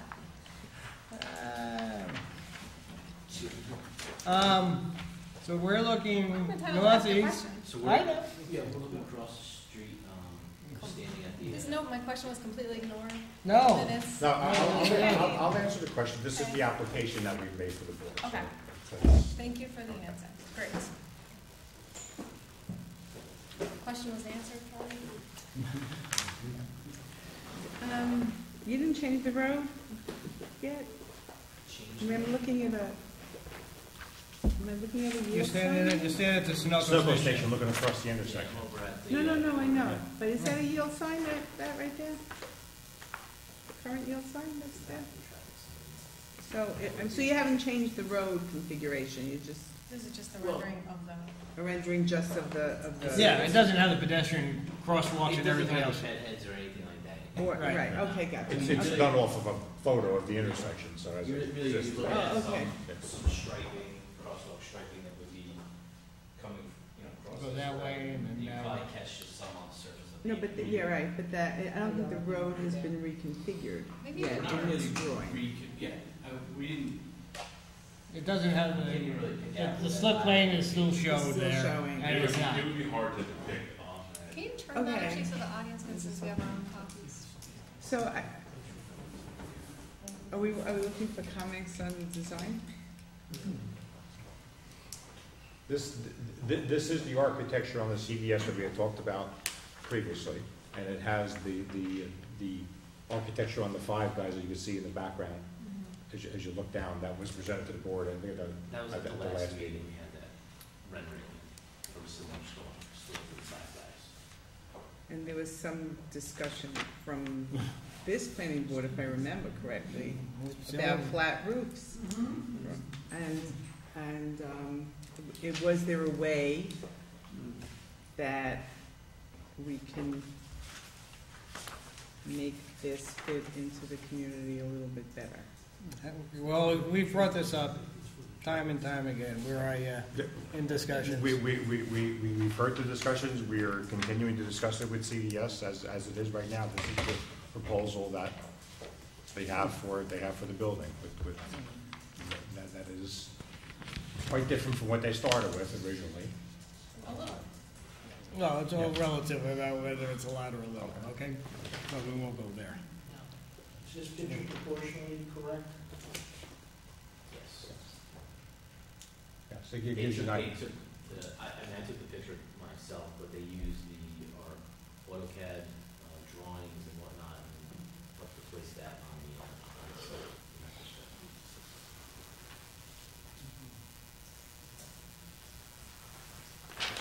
Okay, so the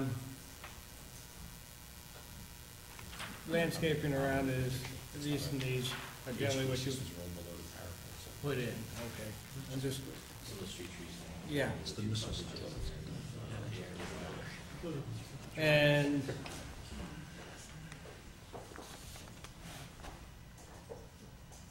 we had the question on, Ken brought up on the guide rail. Is this, would it be the same thing on going in the future, that the rail there, or would that change? You would still have guide rail there. It would still have the, We would have to have a break in the guide rail, obviously, for the crosswalk and where our sidewalk comes up to the intersection and whatnot. Okay. And then a break over by where our right turn lane into the site would be. The guide rail needs to be adjusted in that location as well. We have a bike lane too, right? Did I get that right? Yeah, 299 there would be a bike lane. On 299, not on the upper. This part. But we did, for our showing expansion of those shoulders. yeah, you need Just in case. There's about a 10-foot area there. You need leveling out. a visual down to see that where they are, and you know, it's almost like an aerial shot to show the different pieces of property. The plans are basically the aerial shot. Yeah. I just don't understand why I see some CVSs around that look so much better than this. Why are we getting this as a presentation? Well, I'm not saying any store, I'm Yeah. saying a CVS. I understand. And again, we've gone over this before, that when CVS, does a store, they take into account where the area is, what their costs are for putting up the building, and basically they do a pro forma on what they can make off the store. I mean, that's typical business. And this design is one that they build in a lot of their new stores. Not all of them are built with peak roofs. This one has quite a bit of upgrades from the original proposal that was given. It has the windows there, it has the canopies there to it. There's been the stone on the side of the building.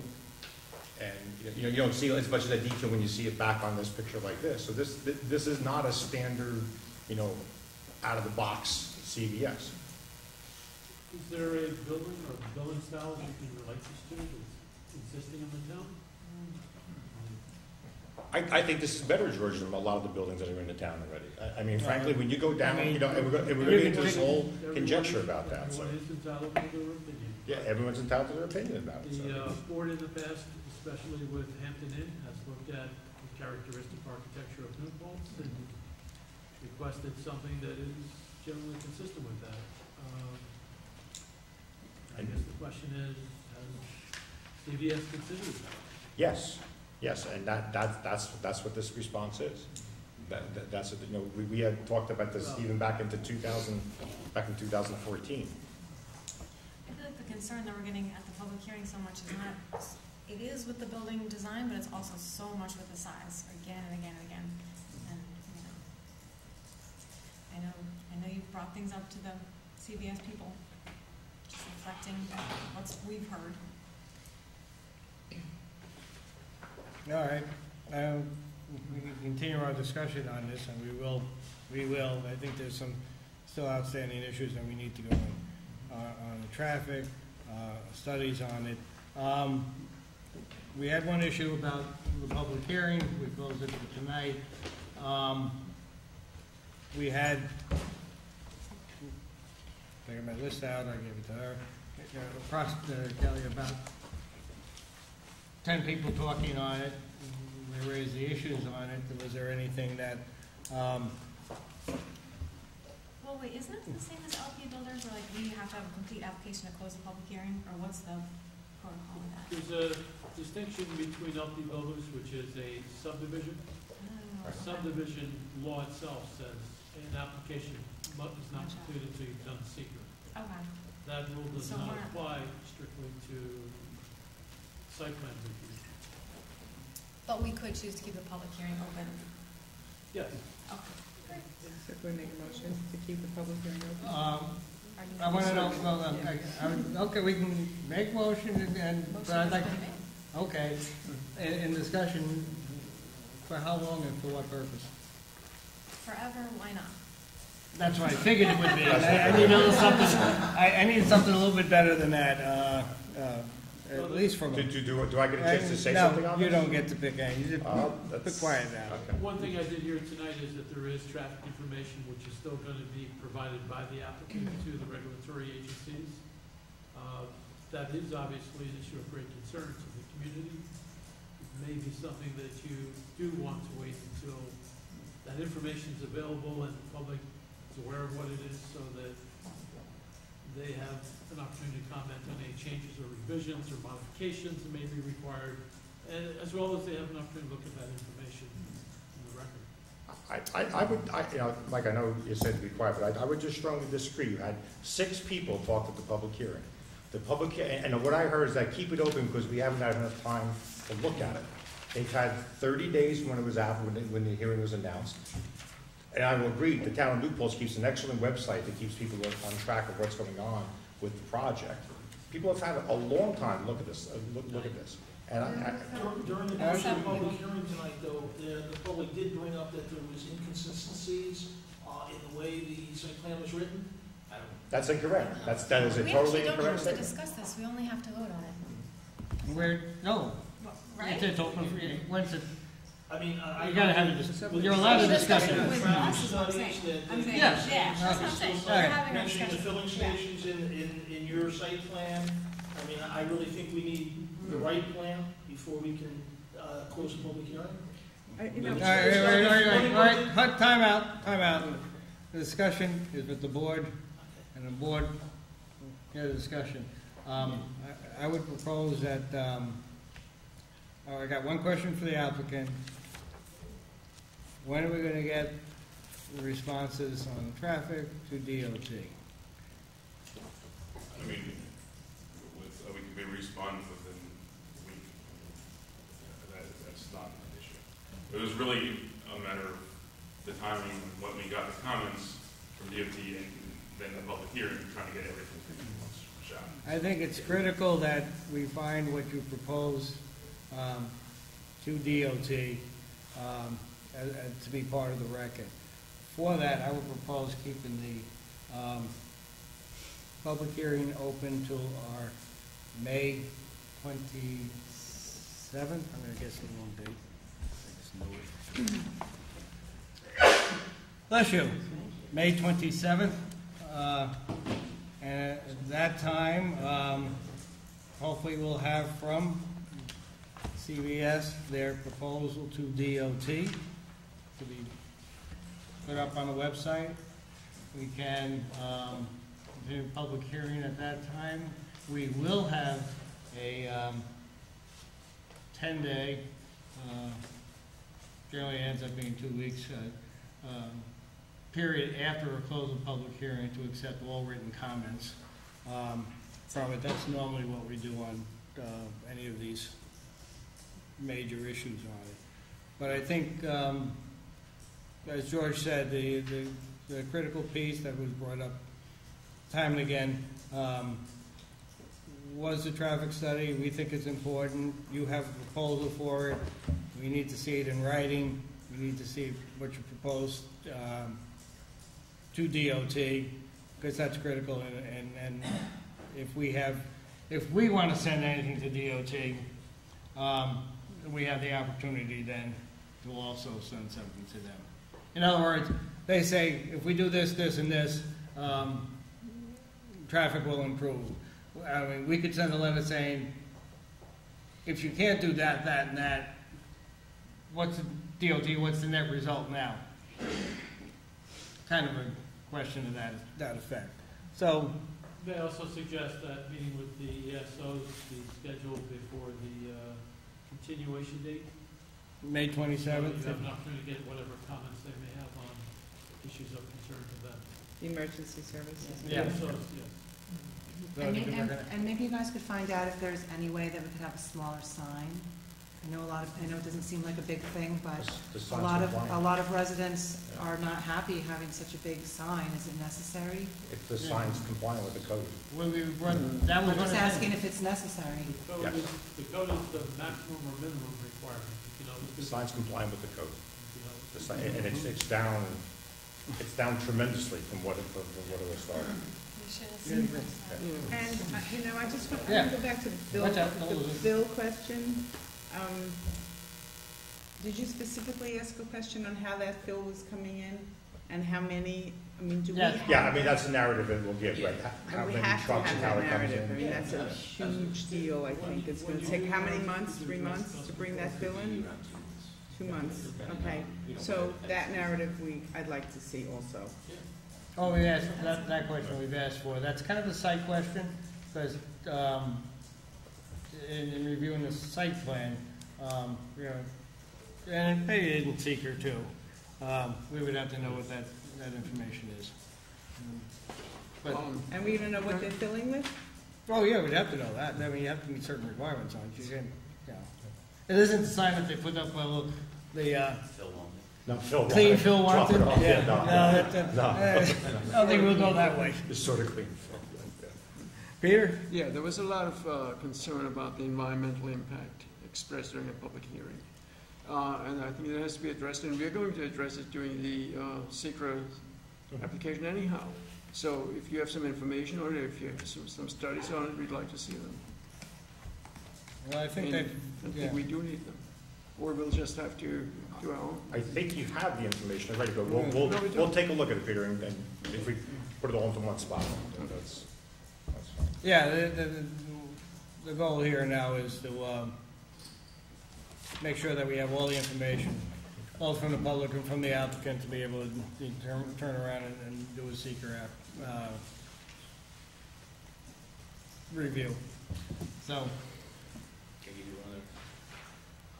You get feedback on our SWIP from the county DPW. They said. Yeah, they take no exception to our study. And I'll give a copy to Kelly. He must be following the health department.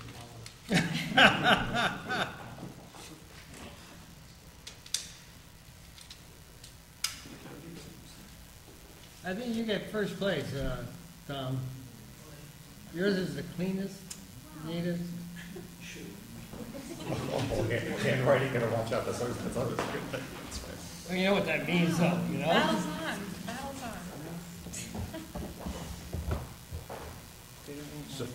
So is that what we're doing? May 27th We'll continue the public hearing today. Very good. Is the culvert under that surcharge? Justin? Sorry? Is the culvert to the wetland a across North Platte, is that surcharged? As far as I know, no. We need to confirm that section. It's one of the stormwater comments from Mr. Klauser that we need to confirm the outlet where that stands. It's a RCP 24-inch R-Suite.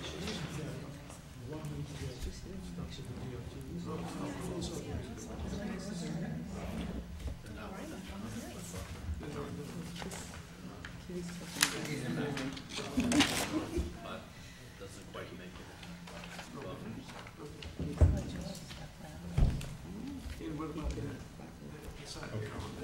Okay. Very good. Thank you.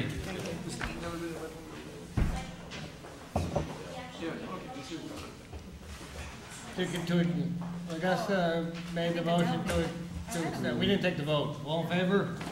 Aye. Augusta made the motion, Adele seconded, to continue the public hearing, May 27th. We don't meet Memorial Day. So it's gonna be Wednesday. Every Wednesday. Oh, wait, do anything else on? Couple of things I just want to go over because I'm going to try to get these back on the agenda. We agreed with the village to have a joint meeting twice on, you don't have to listen, on Jewett property. May 27th, we'll meet with them basically to schedule a public hearing on the Jewett property, and then we'll meet with jointly with the village again for the public hearing. On that same day. On that, no, we'll schedule a public hearing on the 27th of May for the June meeting. I forgot which June meeting, okay? So we'll do it here. We'll have it with them. What? I just said great. Great. Okay. Isn't that It's better, it's not a standing building, it doesn't look like that. Well, if someone would have the time, I have no qualms about drafting up a letter from the town planning board to the CEO of CVS to say that we've run into an impasse here, that the town of Carrick has had.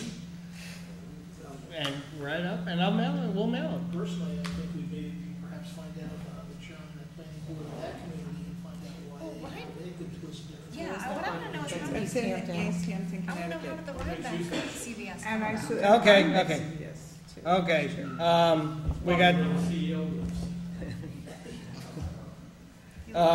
at where I get some workshops out of this thing, the open access guidelines and moratorium are two things. We're gonna try and get a meeting together with some of the bodies on looking at the